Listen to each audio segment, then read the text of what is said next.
දැන් රෙකෝඩ් වෙනවානේ. හරි ඕකේ.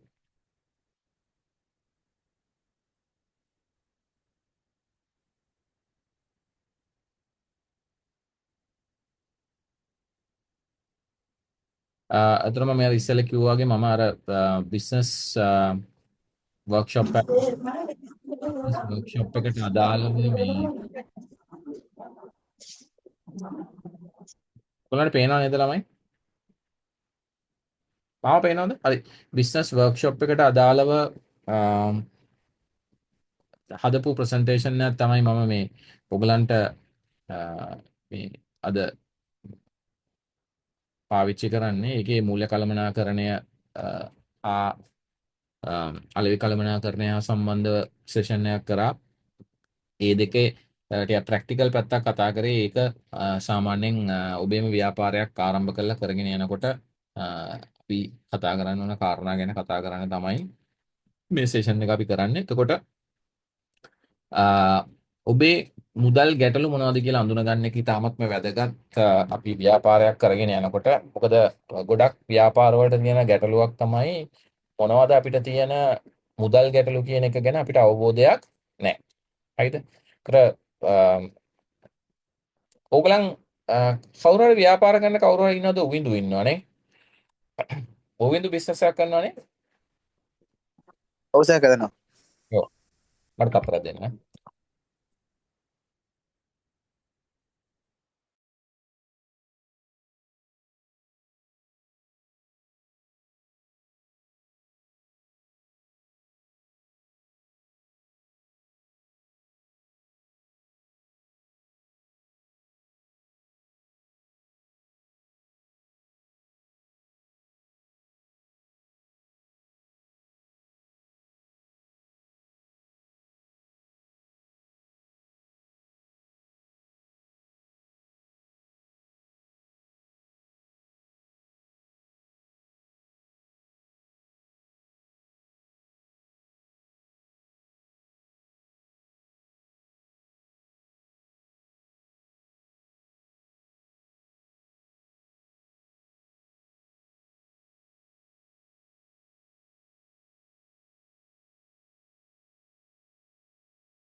ඔයගලන්ට ඇහෙනව නේද දැන්?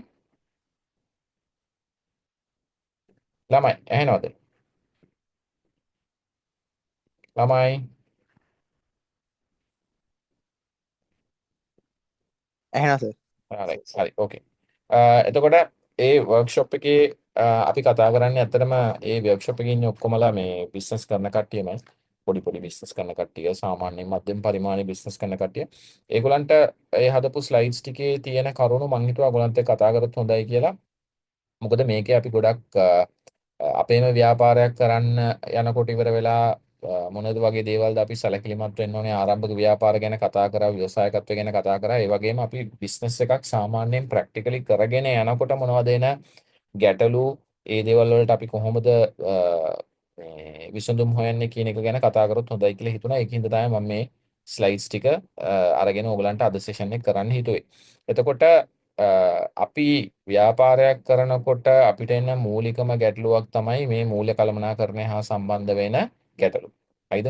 මේ මූල්‍ය කළමනාකරණය හා සම්බන්ධව වෙනම ලොකු සෙෂන් එකක් කරනවා අපේ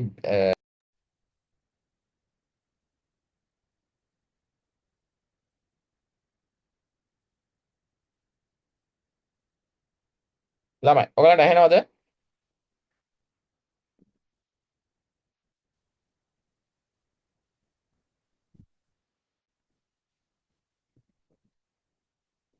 ළමයි, ඔයගලන්ට ඇහෙනවද?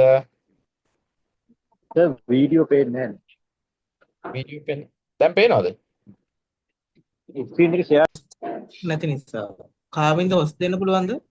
ආ? මීටින් එකේ හොස් තියෙන්නේ කාවින්දට. ඒක හරේන්ද්‍ර හේවාපුරු කෙනෙකුට දෙන්නකෝ. හරි සර් දැන්.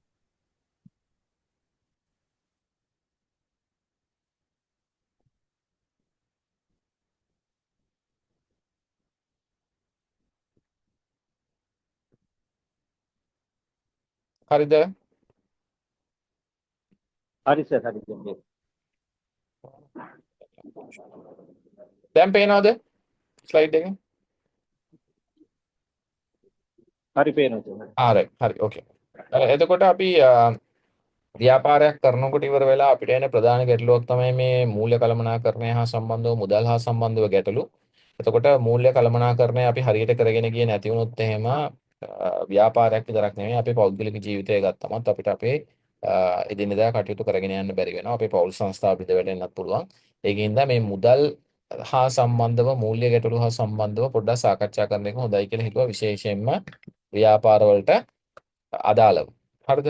එතකොට අපේ ව්‍යාපාර පරිහානියට හේතු වෙන එක මූලික ලක්ෂණයක් තමයි විශේෂයෙන්ම මේ කුඩා ව්‍යාපාර කරන කට්ටිය ගත්තට පස්සේ මේ පුද්ගලික මුදල් හා ව්‍යාපාරික මුදල් එකට ගෙවීමේ අවදානම සම්බන්ධයෙන්. හරිද? මේ පුද්ගලික මුදල් හා ව්‍යාපාරික මුදල් එකට ගෙවනකොට අපිට ඇත්තටම ව්‍යාපාරයෙන් මොනවද යන වියදම් අපේ පෞද්ගලික දේවල් වලට යන වියදම් මොනවද කියන එක හරියට අපිට වෙන් කරලා අඳුනගන්න බැරි වෙනවා. ඒකෙන්ද මේ පුද්ගලික මුදල් හා ව්‍යාපාරික මුදල් එකට භාවිතා කරන එක ඉතාමත්ම අවදානම් සහගතයි. ඒකින්ද අපි දැනගන්න ඕනේ ඒකට යම්කිසි ක්‍රියාමාර්ගයක් අරගෙන ඉවර වෙලා මේ පුද්ගලික මුදල් හා ව්‍යාපාරික මුදල් එකට පරිහරණය කරන එක නවත්තන්න. මේක ඇවිල්ලා මේ සාමාන්‍යයෙන් කුඩා ඉඳලා මධ්‍යම පරිමාණයේ ව්‍යාපාරයක් දක්වා ගොඩක් කට්ටිය කරන වැරැද්දක් පුද්ගලික මුදල් හා ව්‍යාපාර මුදල් එකට ගෙවන එක. හරිද? සමහරවිට අපේ අතින් උනත් ඒ වගේ වැරදි සිද්ධ වෙනවා. ඒක කරන්න හොඳ නෑ. හැම වෙලාවෙම බලන්න ඕනේ ව්යාපාර මුදල් ව්‍යාපාරේ ගිණුම් වලින් කරන්න. පුද්ගලික මුදල් වලින් කරත් ඒක ටක් ගාලා රීකන්සයිල් කරගන්න. එහෙම නැත්නම් ඒක හරියට බලලා ඉවරලා ඒ ගෙවීම් ව්‍යාපාරයෙන් ගන්න ඕන ව්‍යාපාරයෙන් අරගත්තා. අරගෙන ඒක සෙටල් කරගත්තා. කරලා ඉවරලා හරියට රෙකෝඩ් එකක් තියාගන්න ඕනේ. අඩුම ගානේ බිලක් ට්‍රාන්ස්ෆර් කරපු එකක් මොකක් හරි දෙයක් තියාගන්න ඕනේ. accounts එක හරියට හදාගන්න පුළුවන් වෙන විදියට. ඒක ඉතාමත්ම වැදගත්. අනිත් දේ තමයි අපි වියදම් පාලනය නොකරුවොත් එහෙම අපිට වෙන ගැටලු. ගොඩක් කට්ටියට වෙන තව ගැටලුවක් තමයි අපි වියදම් පාලනයකින් තොරව කරගෙන යනවා අපේ ව්‍යාපාරය හා සම්බන්ධ වියදම්. ඒකත් එච්චර හොඳ දෙයක් නෙවෙයි. මොකද අපි දැනගන්න ඕනේ අපේ ව්‍යාපාරික කටයුතු කරගෙන යනකොට අපේ යුද්ධවල තියෙන ප්‍රාග්ධනයෙන් අපේ එන මූල්‍ය ප්‍රවාහයෙන් මුදල් ප්‍රවාහයෙන් කොච්චර ප්‍රමාණයක් අපි නැවත මිලදී ගැනීම. අපි හිතමු අපි ට්‍රේඩින් බිස්නස් එකක් කරන කට්ටිය කියලා. මොනවා හරි දෙයක් මිලදී අරගෙන ඉවරලා විකුණන කට්ටිය නම් අපි වෙළඳාමක් කරන ව්‍යාපාරයක් කරන පුද්ගලයෙක් නම් තමන් දැනගන්න ඕනේ තමන්ට නැවත බඩු මිලදී ගැනීම සඳහා නැවත විකිණීම සඳහා ගන්න ඕන බඩු මිලදී ගන්න අපිට ප්‍රමාණවත් මුදල් ප්‍රමාණයක් අපි ගාව තියෙනවා. එහෙම නැත්නම් ඒක ගොඩක් ප්‍රශ්නයක් වෙන්න පුළුවන් අපේ ව්‍යාපාරික කටයුතු දිගටම කරගෙන යන්න. එතකොට අපි පාලනය කරන්න හරියට පාලනයකින් තොරව වියදම් කරොත් එහෙම අපේ එදිනෙදා ව්‍යාපාරය පවත්වාගෙන යන්න අවශ්‍ය වෙන ක්‍රියාකාරකම් වලට යොදවන්න බැරි මුදල් මේ ඌණ වෙන තත්වයෙන් අපි අනිත් වියදම් කරොත් එහෙම අපිට ව්‍යාපාරය පවත්වාගෙන යන එක ගොඩක් ගැටලු සහගත වෙන්න පුළුවන්. ඒ වගේම තමයි අපි ව්‍යාපාරයක් ආරම්භ කරනකොටම අපිට යම්කිසි සැලැස්මක් තියෙන්න ඕනේ මුදල් හා සම්බන්ධව. අපි මෙන්න මේ විදිහට තමයි මුදල් මේ යොදවන්නේ, මේ මුදල් පාවිච්චි කරන්නේ මේ විදිහට තමයි අපි ව්‍යාපාරය පවත්වාගෙන යන්නේ අපිට තියෙන මුදල් සැලසුමත් එක්ක. මේක අපි සාකච්ඡා කරන්න ඕනේ ඉතාමත්ම වැදගත් කාරණයක්. ඊට පස්සේ අපි ගත්තොත් එහෙම අපේ මුදල් කොයි තැන් වලටද යන්නේ. දැන් මගේ මුදල් යන තැන් ගැන මට අයිඩියා එකක් තියෙනවනේ. මේක ව්‍යාපාරයකට වගේම අපේ එදිනදා ජීවිතය, සාමාන්‍ය පෞද්ගලික ජීවිතයේ අපේ මූල්‍ය කළමනාකරණයට ඉතා වැදගත් අපේ මුදල් කොහාටද යන්නේ කියන එක ගැන අවබෝධයක් තියාගන්න. දැන් අපිට උදාහරණයක් විදිහට ගත්තොත් එහෙම ආදායම් හා වියදම් සම්බන්ධව ලයිස්තුවක් සකස් කරගන්න පුළුවන් නම් විශේෂයෙන්ම අපේ පෞද්ගලික ප්‍රයෝජනයට අපි මුදල් භාවිතා කරනකොට ඒ කොහොමද ආදායම් වියදම් අපි පාලනය කරගන්නේ, මොන විදිහටද අපිට ආදායම් ලැබෙන්නේ, මොන විදිහටද අපේ මුදල් වියදම් වෙන්නේ, කොච්චර ප්‍රමාණයකින්ද මේ මුදල් වැය වෙන්නේ, යම්කිසි අයවැය ලේඛනයක් සකස් කරන්න පුළුවන් ඉතාමත් වැදගත්.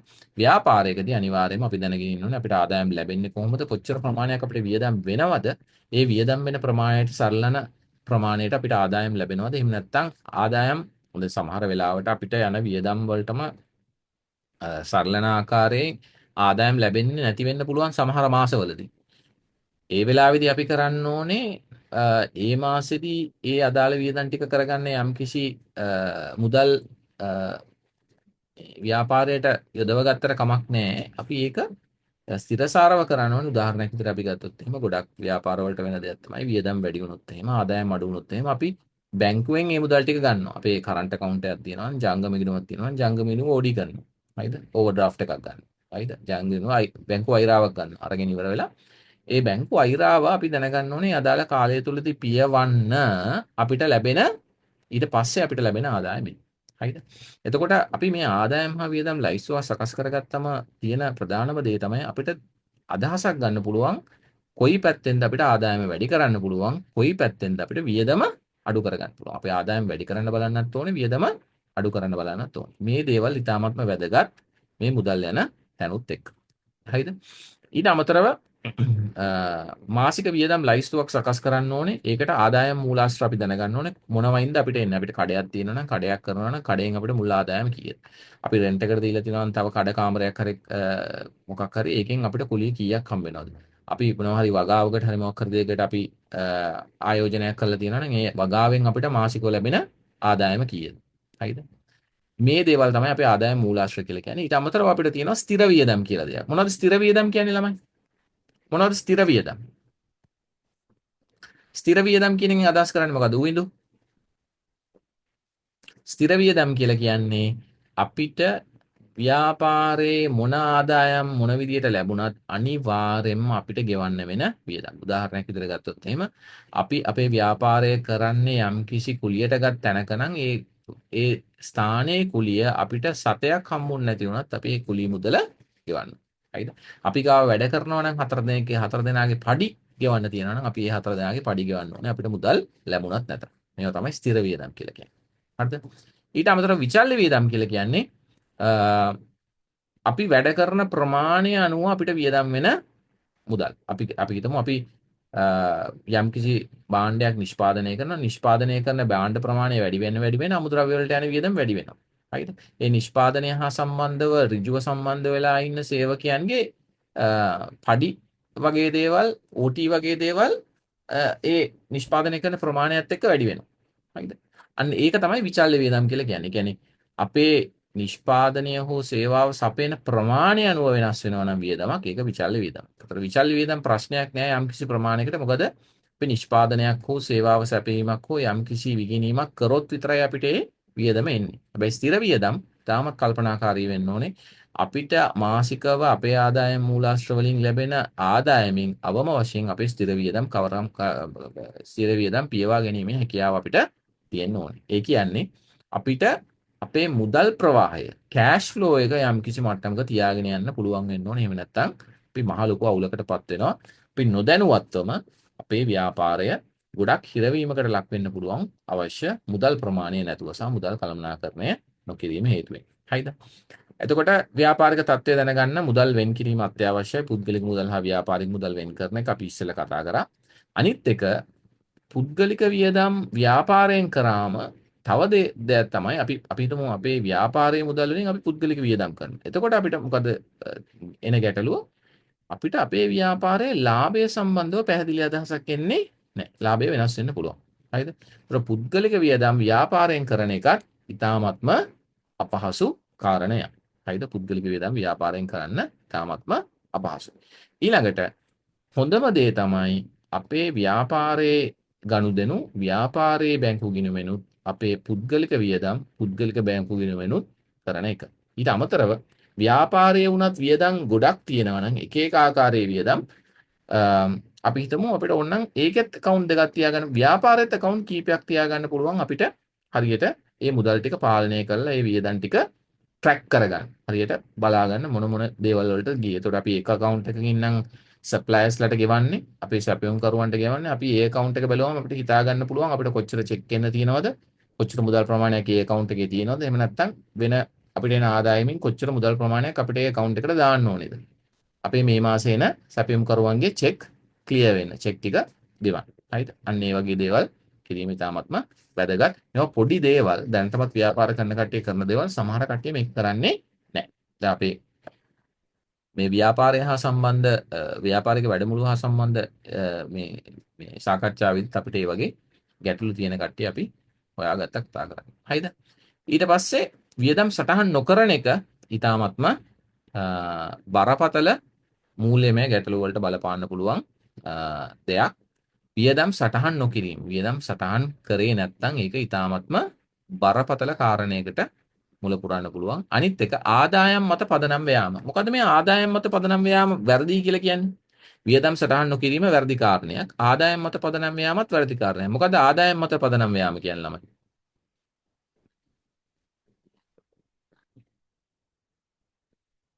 මොකද ආදායම් මත පදනම් වෑයම කියන්නේ ළමයි? උවෙන්දු මොකද මේ ආදායම් මත පදනම් වෑයම හොඳ නැහැ කියලා කියන්නේ? මුදල් ගැටලු සහ අයවැංගියක් එන්න පුළුවන් කියන්නේ. ආදායම මත පදනම් වෑයම කියලා කියන්නේ අපි සේල් එකක් කරනවානේ. අපි මොනවා හරි භාණ්ඩ විකුණනවානේ. අපි හිතමු අපි සිල්ලර කඩයක් කරනවා. අපි බඩු විකුණනවා. මේ බඩු විකුණන ඔක්කොම සල්ලි අපේ නෙමෙයි. හේතුව මේ බඩු වලට යම්කිසි පිරිවැයක් තියෙනවා. ඒ පිරිවැයට අදාළ මුදල අපි කාටද දාන්න ඕනේ? අපි දාන්න ඕනේ ඒ සැපයුම් කරුවන්ට. දැම්මේ නැත්තම් අපිට මොකද වෙන්නේ? නැවත බඩු ගන්න බැරි වෙනවා. හරිද? ඊට අමතරව අපි මේ ආදායම මත පදනම් අපේ ව්‍යාපාරය කරගෙන ගියොත් එහෙම සමහර වෙලාවට එක අවස්ථාවක් එනවා.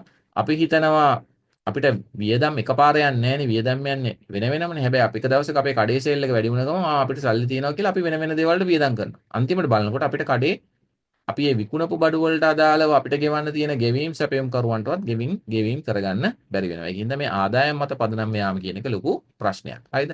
ඊළඟට වාර්තා තැබීම මගින් මුදල් අපතේ යාම හා නාස්ති වීම වළක්විය හැකියි. මොකක්ද ඒ කියන්නේ? වාර්තා තැබීම මගින් මුදල් අපතේ යෑම හා නාස්ති වීම වැළැක්විය හැකියි. මොකද්ද මේ කියන්නේ? හරිද? වාර්තා තැබීම කියලා කියන්නේ අපි රෙකෝඩ් කරගන්නවා මේ ට්‍රාන්සැක්ෂන්ස් අපි කරන වියදම් ඔක්කොම අපි රෙකෝඩ් කරගන්න. ඒ රෙකෝඩ් කරගත්තට පස්සේ මොකද වෙන්නේ? අපේ මේ මුදල් අපතේ යෑම හා නාස්ති වීම වළක්වා ගන්න පුළුවන්. ඒක තමයි වැදගත්ම කාරණේ. වාර්තා තැබීම මගින් මුදල් අපතේ යෑම හා නාස්ති වීම වළක්වා ගන්න පුළුවන්. ඊළඟට මම මේ හදලා තියෙනවා මේ Excel එකෙන්ම හදලා තියෙන Excel එකේ මේන ටෙම්ප්ලේට් එකක්. මේ පුද්ගලික අයවැය කොහොමද අපි හසුරගන්නේ කියලා මම මේක ඕනනම් ඔයගලන්ට ෂෙයා කරන්නම්. දැන් මේ උදාහරණයක් විදිහට දාලා තියෙන. දැන් මේකේ තියෙනවා ආදායම් මූලාශ්‍ර තියෙනවා 3ක්. හරිද? මේ යම් කිසි පුද්ගලයෙක් ගත්තොත් මේ පුද්ගලයාගේ ආදායම් 3ක් තියෙනවා. එකක් ලක්ෂයක් හම්බ වෙනවා. අපි හිතමු මොකක් හරි ව්‍යාපාරයක මොකක් හරි කඩයක් කුලියට දීලා හරි මොකක් හරි එකකින් ලක්ෂයක් හම්බ වෙනවා. එහෙම නැත්නම් මොකක් හරි වෙන ආයෝජනයක් කරලා තියෙන එකකින් මාසෙට ලක්ෂයක් හම්බ වෙනවා. ලක්ෂ දෙකක් හම්බ වෙනවා. අපි හිතමු ව්‍යාපාරයෙන් 30000ක් හම්බ වෙනවා වෙන මොකක් හරි කරපු ආයෝජනයක්. ඒතර මේක තමයි සම්පූර්ණ ආදායම ඔහුට ලැබෙනවා. හරිද? 3,30,000. ඒක තමයි මෙතෙන්ට ඇවිල්ලා තියෙන්නේ. හරිද? සාරාංශයක් විදිහට ගත්තා. ඊට පස්සේ මාසේ වියදම් ගත්තොත් එහෙම කුලිය, විදුලි වියදම, ගෑස් වියදම, දුරකථන වියදම්, සිල්ලර බඩු වලට යන වියදම්, මෝටර රථ සඳහා වියදම්, වාහන නඩත්තු වියදම්, ණය, ක්‍රෙඩිට් කාඩ් වලට ගෙවන ඒවා, වාහන රක්ෂණයට ගෙවන ඒවා ඔක්කොම අපිට බලා ගන්න පුළුවන් මාසෙට කොච්චරක් යනවද කියලා. ඒ ටික ගත්තොත් එහෙම මෙතන 2,18,500යි. ඊට අමතරව මෙයා ඉතුරු කිරීමක් කරනවා හැම මාසෙම ෆික්ස් ඩිපොසිට් එකට දාන්න හරි සේවිංස් account එකට දාන්න හරි 30,000 20,000 සහ 10,000 50,000. හරිද? එතකොට මොකද්ද වෙන්නේ? අන්තිමට හරියට අපි ගණන් හැදුවොත් අපිට 51,500ක් අතේ සල්ලි තියෙන්න ඕනේ. ඉතිරි කිරීම වශයෙන් අපි රුපියල් 60,000ක් වෙන් කරලා තියෙනවා. මෙන්න මේ විදිහට අපිට වියදම් යම් කිසි මට්ටමකට පාලනය කර ගැනීමේ හැකියාව තියෙනවා. හරිද? අපි මුළු ආදායමෙන් ගත්තොත් ආදායමෙන් 66ක් අපිට වියදම් වශයෙන් දීලා තියෙනවා. දැන් මෙන්න මේ වගේ දෙයක් අනිවාර්යයෙන්ම අපිට ව්‍යාපාරය තුලත් කිරීමේ හැකියාව තියෙන්න ඕනේ. අපි කරන්නත් ඕනේ. එතකොට අපිට අදහසක් ගන්න පුළුවන් ඇත්තටම ව්‍යාපාරේ මොන විදිහටද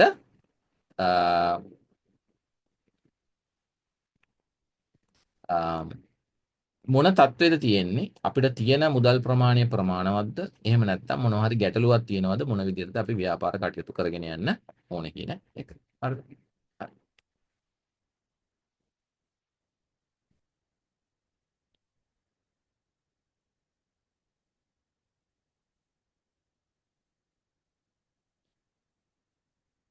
හරිද? ඊට පස්සේ මාසික ආදායම් හා වියදම් අපි දැනගන්න ඕනේ. ඊට පස්සේ මේ ලාභ සමච්ඡේදන ලක්ෂය කියන එක ඉතාමත්ම වැදගත්. මම ඇත්තටම ලාභ සමච්ඡේදන ලක්ෂ්‍ය උගන්වන්නේ නැහැ. අපි ලාභ සමච්ඡේදන ලක්ෂ්‍ය ගැන කතා කරනවා ඊළඟ සෙමෙස්ටර් එකේදී මූල්‍ය කළමනාකරණය හා සම්බන්ධ පාඩමේදී. මොකද්ද මේ ලාභ සමච්ඡේදන ලක්ෂ්‍ය කියලා කියන්නේ? මේ ලාභ සමච්ඡේදන ලක්ෂ්‍ය ගැන කතා කරාද accounting පාඩමේදී? හර්ෂස කතා කරාද accounting පාඩමේදී විදත් මේ ලාභ සමච්ඡේදන ලක්ෂ්‍ය සම්බන්ධයෙන්? ලාභ සමච්ඡේදන ලක්ෂ්‍ය කියන්නේ මොකක්ද කියන එක ගැන කතා කරාද? ඔව්. කතා කරාද?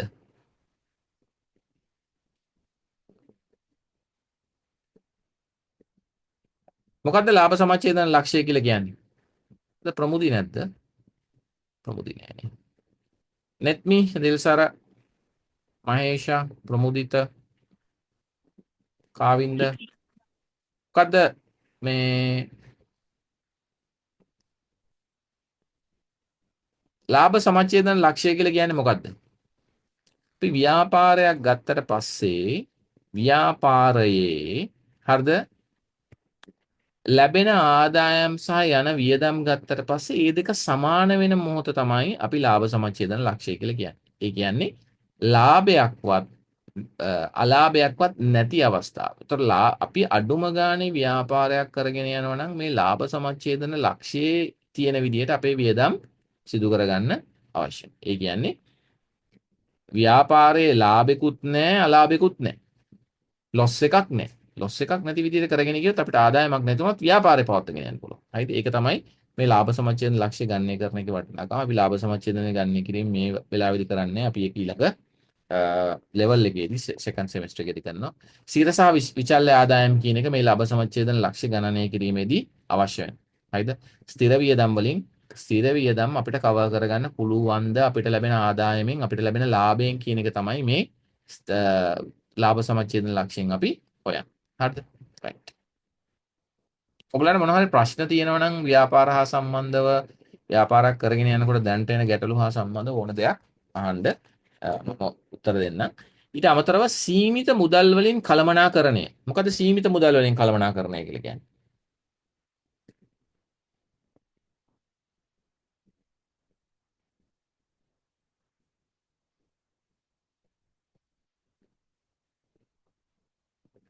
ඔව් බූත් ස්ට්‍රැපින්.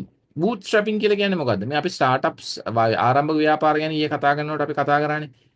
ආරම්භක ව්‍යාපාරවල ප්‍රාග්ධනය ඉතාමත්ම අවමයි. අඩුයි. අඩු ප්‍රාග්ධනයක් තමයි තියෙන්නේ ආරම්භක ව්‍යාපාරවල. ඒතර ආරම්භක ව්‍යාපාර වලින් අපි ජනනය කරන මුදල් තියෙනවනේ මුදල් ප්‍රවාහය.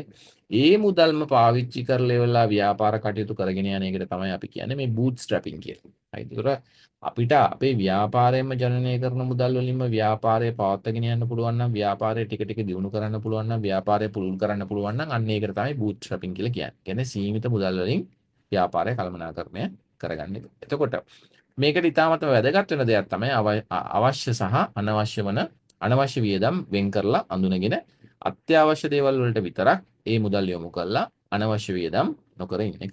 හරිද?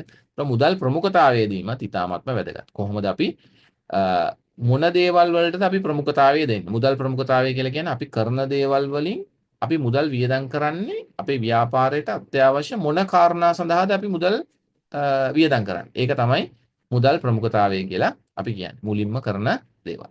මුදල් ප්‍රමුඛතාවය. හරිද? ඊළඟට ව්‍යාපාර වර්ග තේරීම සහ ලියාපදිංචිය මේක මම පොඩ්ඩක් ඔයගලන්ට එක්ස්ප්ලেইন කරන්නම් මොනවද අපිට තියෙන ව්‍යාපාර වර්ග ඒ ව්‍යාපාර එක එක ව්‍යාපාර වල අවාසි සහ වාසි. එතකොට අපි ප්‍රධාන වශයෙන්ම කතා කරන ව්‍යාපාර වර්ග තුනක් එකක් තනි පුද්ගල ව්‍යාපාර අනිත් එක හවුල් ව්‍යාපාර ඒ වගේම පුද්ගලික සමාගම්. තනි පුද්ගල ව්‍යාපාර කියලා කියන්නේ මේවට කියනවා ඒකල ව්‍යාපාර කියලාත් කියනවා. එක පුද්ගලයෙකුට විතරයි ව්‍යාපාරය අයිති. ව්යාපාරයේ අයිතිය ගත්තොත් එහෙම මේකේ අයිතිය තියෙන්නේ එක පුද්ගලයෙකුට. හවුල් ව්‍යාපාරය කියලා කියන්නේ මේ ව්යාපාරයේ අයිතිය තියෙන්නේ කීප දෙනෙකුට. ප්‍රයිවට් ලිමිටඩ් සමාගමක් ගත්තොත් හරිද? එහෙම නැත්නම් මේ පුද්ගලික සමාගමක් ගත්තොත් පුද්ගලික සමාගමක එක අයිතිකරුවෙක් ඉන්නත් පුළුවන්, එක ෂෙයා හෝල්ඩර් කෙනෙක් ඉන්නත් පුළුවන්. ෂෙයා හෝල්ඩර්ස්ලා ආයෝජකයෝ කීප දෙනෙක් ඉන්නත් පුළුවන්. ෂෙයා හෝල්ඩර්ස්ලා කොටස්කරුවෝ කීප දෙනෙක් ඉන්නත් පුළුවන්. ඒ වගේම ඒ ව්‍යාපාරය ඒ සමාගම පරිපාලනය කරන කළමනාකරණය කරන ඒ සමාගමේ ව්‍යාපාරික කටයුතු හා සම්බන්ධව තීරණ ගන්න අධ්‍යක්ෂක මණ්ඩලයක් ඉන්නවා. ඒතර ඒ අධ්‍යක්ෂක මණ්ඩලයේ එක අධ්‍යක්ෂකවරයෙක් ඉන්නත් පුළුවන්, අධ්‍යක්ෂකවරු කීපයක් ඉන්නත් පුළුවන්. එතකොට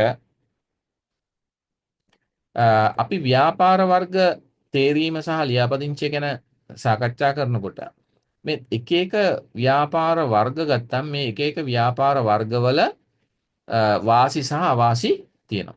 හරිද? තනි පුද්ගල ව්‍යාපාර අපි ගත්තොත් එහෙම තනි පුද්ගල ව්‍යාපාර වල වාසි මොනවද කියලා අපි ගත්තොත් මේ කියව ගන්න පොඩ්ඩක් මම තප්පරයක් දෙන්න. විනාඩියක් දෙන්න. කියව ගන්න. මේ තනි පුද්ගලවල මේවා වාසි වාසි අවාසි දෙකම තියෙනවා මෙතන. කියව ගන්න මේක.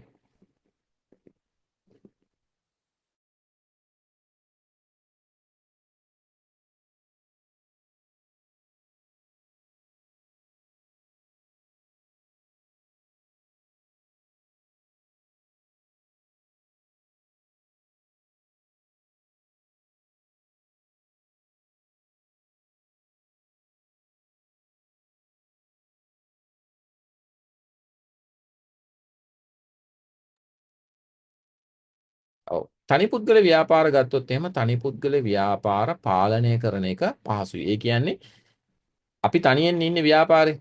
ව්‍යාපාරය හා සම්බන්ධව ඕනම තීරණයක් අපිට ගන්න ලේසි. අපි ගත්ත තීරණය ක්‍රියාත්මක කරන්න. හරිද? ඒතර ඒක එක පැත්තකින් ගත්තම වාසියක්. අපිට මොන හරි දෙයක් කරන්න ඕන නම් අපිට ඒ දේ කරන්න පුළුවන්. හැබැයි ඒ වගේම තමයි අපි ඒ ගන්න තීරණය හෝ කරන දේ 100% හරි දේද නැද්ද කියන එක අපි දන්නේ නැත්නම් එතන ලොකු ගැටලුවක් පැන නගින්නත් පුළුවන්. හරිද? දන්නේ නැත්නම් මේක මේ අපේ මේ ව්‍යාපාරයට සම්බන්ධ වෙන කට්ටිය ගත්තොත් එහෙම මේගොල්ලන් මොනවාද අපි ව්‍යාපාර තීරණ ගන්නකොට මේ ගන්න තීරණ හොඳ තීරණද නැද්ද කියන එක ගැන ප්‍රශ්නයක් තියෙනවා. හරිද? අපි දැනුමක් ඇතුව අපේ තියෙන අත්දැකීම් පාවිච්චි කරලා හොඳ තීරණ ගත්තොත් හොඳයි. පාලනය කරනකොට. හැබැයි වැරදි තීරණයක් ගත්තොත් ඒකේ ඔක්කොම අවාසි ටික එන්නේ අපිටම තමයි. හරිද? එතකොට ලාභය ගත්තොත් එහෙම ලාභය සම්පූර්ණයෙන්ම හිමිවන්නේ ව්‍යාපාරය අයිති අ, හිමිකරුවට. හරිද? මොකද එක පුද්ගලයා ඉන්නේ යාට තමයි ඔක්කොම ටික හම්බෙන්නේ. හැබැයි ප්‍රශ්නේ තියෙන්නේ මේ ක්‍රමේදී පුද්ගලික වගකීම් ඉතාමත්ම වැඩි. මොනවද පුද්ගලික වගකීම් වැඩි කියන්නේ? ව්‍යාපාරයේ යම් කිසි ණයක් තිබ්බොත් ණයක් ඉතුරු වුණොත් කාට හරි මුදල් ගෙවන්න තිබ්බොත් ගත්ත ණයක් ගෙවන්න තිබ්බොත් වාහනයක් අරගෙන ඒකේ ලීසින් එකක් ගෙවන්න තිබ්බොත් මේ හැම දෙයක්ම අපිට පුද්ගලිකව වග කියන්න වෙනවා. පුද්ගලික වගකීම් ඇත කියලා කියන්නේ ඒක. හරිද? එහෙම නැතුව මේක අපිට අතහැරලා දාන්න බෑ. මේක මේ ව්‍යාපාරයේ ගනුදෙනුවක් කියලා වෙලා අපිට එහෙම කරන්න බෑ. අනිවාර්යයෙන්ම පුද්ගලික වගකීමක් වෙනවා. අපි ණයක් අරගෙන ණය ගෙවලා නැත්තම් මේක ව්‍යාපාරයට ගත්ත ණය කියලා කියන්න බෑ. අපේ ගේ විකුණලා හරි වාහනයක් විකුණලා හරි ඇඳගෙන ඉන්න ඇඳුම හරි විකුණලා ඉවරලා අපි ඒ ණය ගෙවන එක අනිවාර්යයෙන්ම කරන්න ඕනේ. ඒතර මේ පුද්ගලික වගකීම් වෙන එක ඇත්තටම මේ සියලුම දේ සම්බන්ධව පුද්ගලික වගකීමක් ඇතිවීම මේ තනි පුද්ගල ව්‍යාපාරවල තියෙන එක පැත්තකින් ගත්තම අවශ්‍යයි. හරිද? හරියට කළමනාකරණය කරනවා නම් ප්‍රශ්නයක් නැහැ. හැබැයි එහෙම නැති වුණොත් එහෙම ලොකු අවශ්‍යයි. ඒ වගේම තමයි හවුල් ව්‍යාපාර ගත්තම හවුල් ව්‍යාපාරවල තියෙන වාසි තමයි වගකීම බෙදිලා යනවා. එක එක්කෙනාට එක එක වගකීම් ලැබෙන්න පුළුවන්. තනි එක්කෙනාට ඔක්කොම දේවල් කරන්න යන්න නැතුව එක එක්කෙනාට වෙන වෙන කාරණා කිරීමේ හැකියාව තියෙනවා. ඊළඟ එක තමයි විශේෂඥතාවයන්කට එකතු වීම. මොකද්ද මේ විශේෂඥතාවයන් එකට එකතු වීම කියලා කියන්නේ? දැන් හවුල් ව්‍යාපාරයේ හවුල්කරුවන් 4 දෙනෙක් 5 දෙනෙක් ඉන්නවා නම් ඒ 4 දෙනා 5 දෙනාගේ එක්ස්පර්ටීස් එක ඒ 4 දෙනා 5 දෙනාට තියෙන දැනුම සහ අත්දැකීම් එකින් එක්කෙනාට වෙනස්. සමහර කට්ටියට මූල්‍ය දැනුම තියෙන්න පුළුවන්, සමහර කට්ටියට බිස්නස් එක හොඳට කරන්න පුළුවන් වෙන්න පුළුවන්. සමහර කට්ටියට වෙන වෙන ව්‍යාපාරික සම්බන්ධතා තියෙන්න පුළුවන්. එක්කෙනෙකුට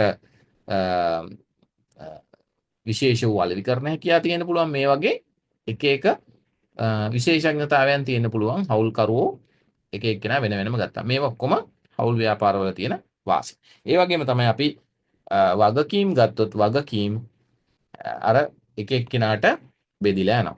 හරිද? ඒ වගේම යම් කිසි ගැටුම් ඇතිවීමේ හැකියාවක් තියෙනවා. මොකද දැන් කට්ටිය කීප දෙනෙක් එකතු වෙලානේ මේ ව්‍යාපාරය කරන්නේ. එතකොට එකිනෙකා අතර ලොකුවට ගැටුම් ඇතිවීමේ හැකියාව තියෙනවා මේ ව්‍යාපාර ගත්තම. මේක කියව ගන්න මේ සීමා සහිත ව්‍යාපාර එහෙම නැත්නම් ප්‍රයිවට් ලිමිටඩ් කම්පනි සීමා සහිත සමාගම් වල වාසි සහ වාසි කියව ගන්න. මම විනාඩියක් දෙන්න.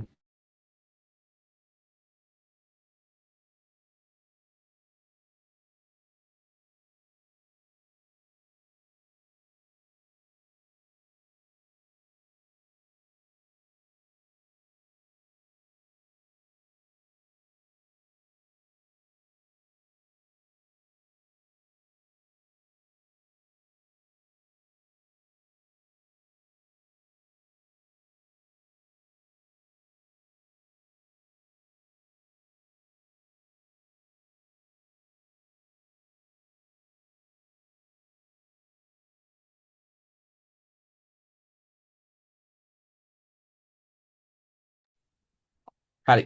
එතකොට සීමා සහිත සමාගමක් ගත්තම සීමා සහිත සමාගමක අර වචනෙන්ම තියෙන එක තමයි ප්‍රයිවට් ලිමිටඩ්. ලිමිටඩ්නේ. සීමා සහිත වගකීම් තමයි තියෙන්නේ. මේකේ වාසිය තමයි අපි ප්‍රයිවට් ලිමිටඩ් කම්පනියකින් නම් බිස්නස් එක කරන්නේ ඒ බිස්නස් එකට අදාළ වගකීම් සියල්ල ප්‍රයිවට් ලිමිටඩ් කම්පනියට සතුයි. හරිද? ඒකේ වගකීම් අපිට එන්නේ නැහැ අපේ ව්‍යාපාරයට. අපේ පෞද්ගලික වත්කම් වලට එන්නේ අපිට පෞද්ගලික වගකීම දරන්න අවශ්‍ය වෙන්නේ නැහැ. වගකීම් සීමා සහිතයි. කම්පනියට ලිමිටඩ්. එතකොට ප්‍රයිවට් ලිමිටඩ් කම්පනි එක ගත්තට පස්සේ ප්‍රයිවට් ලිමිටඩ් කම්පනි එක එහෙම නැත්නම් සීමා සහිත සමාගමත් එක පුද්ගලයෙක් විදිහට තමයි සලකන්නේ. හරි සමාගම අයිතිකේ අධ්‍යක්ෂකවරු කොටස්කරුවෝ හිටියත් සමාගම එක්කෙනයි අයිතිකරුවන් සහ අධ්‍යක්ෂකවරුන් තව පුද්ගලයන් විදිහට තමයි ගණන් ගන්නේ. ඒතර අපි තුන් බැංකුවකට අපි ණයක් වෙලා බැංකුවෙන් නඩුවක් දානවයි කියලා. බැංකුවෙන් නඩුව දාන්නේ කාටද? ප්‍රයිවට් ලිමිටඩ් කම්පනි එකට. ඒක තමයි ප්‍රයිවට් ලිමිටඩ් කම්පනි වල තියෙන වාසි. හරිද? ව්‍යාපාරය සහ හිමිකරු වෙන්ව තමයි ගන්න. හැබැයි නීතිමය වගකීම් ටිකක් වැඩි. අපි රිටර්න්ස් ෆයිල් කරන්න ඕනේ, අපි ඔඩිටඩ් accounts දෙන්න ඕනේ. එක එක නීතිමය කරුණු ටිකක් වැඩි ප්‍රයිවට් ලිමිටඩ් කම්පනි එකක් පවත්වාගෙන යනකොට. හැබැයි මගේ පෞද්ගලික විශ්වාසය සහ අවවාදය තමයි අනිවාර්යයෙන්ම යම්කිසි ව්‍යාපාරික කටයුත්තක් කරනවා නම් යම්කිසි සැලකිය යුතු ආදායමක් එන හැම වෙලාවෙම ප්‍රයිවට් ලිමිටඩ් කම්පැනි එකක් රෙජිස්ටර් කරලා ප්‍රයිවට් ලිමිටඩ් කම්පැනි එකක් කරහා ව්‍යාපාරික කටයුතු කරගෙන යන්න. හවුල් ව්‍යාපාරයක් හෝ ඒක පුද්ගල ව්‍යාපාරයක් එහෙම නැත්නම් තනි පුද්ගල ව්‍යාපාරයක් විදිහට පවත්වාගෙන යන්නට වඩා සමාගමක් විදිහට පවත්වාගෙන යන එක ඉතාමත්ම හොඳයි. හරිද? හරි. ඊට පස්සේ අපි ව්‍යාපාරයක් ලියාපදිංචි කරගත්තොත් අර විදියට ඒ කියන්නේ ඒක පුද්ගල ව්‍යාපාරයක් වෙන්න පුළුවන්, හවුල් ව්‍යාපාරයක් වෙන්න පුළුවන්, සීමා සහිත සමාගමක් වෙන්න පුළුවන්. මොන විදියට වුණත් අපි ව්‍යාපාරයක් හරියට ලියාපදිංචි කරොත් ඒකෙන් අපිට යම්කිසි නීතිමය රැකවරණයක් ලැබෙනවා. අපිට බැංක් account එකක් ඕපන් කරන්න පුළුවන් ඒ ලියකියවිලි අපේ ලියාපදිංචිය පෙන්නලා ලෝන් එකක් ගන්න පුළුවන්. එක එක ඔය ටෙන්ඩර් වලට ඇප්ලයි කරන්න පුළුවන්. EPF ETF අපේ සේවකයන්ට හදාගන්න පුළුවන් වැට් ටින් වගේ දේවල් අපිට මේව කරගන්න පුළුවන්. ඊට අමතරව අපේ සුවිශේෂීම දේ තමයි අපේ ව්‍යාපාරයේ නාමය ආරක්ෂා කර ගැනීමේ හැකියාව අපිට ලැබෙනවා. එතකොට ව්‍යාපාර ලියාපදිංචියක් අපි කරනකොට මුලින්ම කරන්න ඕන ටික මේක තමයි. අපි ඉස්සෙල්ලා නමක් තෝරගන්න ඕනේ. ඊට පස්සේ ඒ නම වෙන් කරගන්න ඕනේ. විශේෂයෙන් සමාගමක් ලියාපදිංචි කරනකොට පුද්ගලික සමාගමක් ප්‍රයිවට් ලිමිටඩ් කම්පැනි එකක් අපි නේම් සර්ච් එකක් කරලා ඒ නම වෙන් කරගන්නවා. ඊට පස්සේ තමයි බිස්නස් රෙජිස්ට්‍රේෂන් එකට අදාළව අපිට ලියස් කියවිලි සකස් කරලා දැන් නම් EROC කියලා තියෙනවා. කෙලින්ම ඔන්ලයින් ගිහලා ડોකියුමන්ට් සබ්මිට් කරලා ඕන දෙයක් කරන්න පුළුවන්. එහෙම නැත්නම් ඩිවිෂනල් සෙක්‍රටේරියට් ගාවට ගිහිල්ලා හරි නගර සභාවට ගිහිල්ලා හරි පළාත් ව්‍යාපාර ලියාපදිංචි කරන ස්ථානයක් තියෙනවා නම් ඒකට ගිහිල්ලා අපිට ව්‍යාපාරය ලියාපදිංචි කරගන්න පුළුවන්. ඊට අමතරව ඒ අදාළ ආදායම් බදු දෙපාර්තමේන්තුවට පුද්ගලයන් ලියාපදිංචි කිරීම ආයතනයට ගිහිල්ලා පුද්ගලයන්ගේ සේවාර්ථ සාධක අරමුදලට ගිහිල්ලා EPF ETF ටින් වැට් ආදායම් බදු දෙපාර්තමේන්තුවට ගිහිල්ලා ලබා ගැනීමේ හැකියාව තියෙනවා. මෙහෙම තමයි අපි සාමාන්‍ය ව්‍යාපාරයක් ලියාපදිංචි කරන්නේ. අපි ඉස්සරහට අපි පොඩ්ඩක් කතා කරලා අපි ඉස්සරහා පාඩමකදී බලමු ඇත්තටම අපි ව්‍යාපාරයක් ලියාපදිංචි කරන්නේ කොහොමද කියලා. අපි ඔන්ලයින් කරන එකක් පුළුවන් වුණොත් මම රෙකෝඩ් කරලා හරි ඔයගලන්ට පෙන්වන්නම් කොහොමද අපි ඔන්ලයින් ගිහිල්ලා බිස්නස් එකක් රෙජිස්ටර් කරන්නේ කියන එක. හරි. රයිට්. මෙන්න මේක කියව ගන්න මේක පොඩි අභ්‍යාසයක් අපිට කරන්න තියෙන. මේක කියව ගන්න. මම විනාඩියක් දෙකක් දෙන්න.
රයිට්.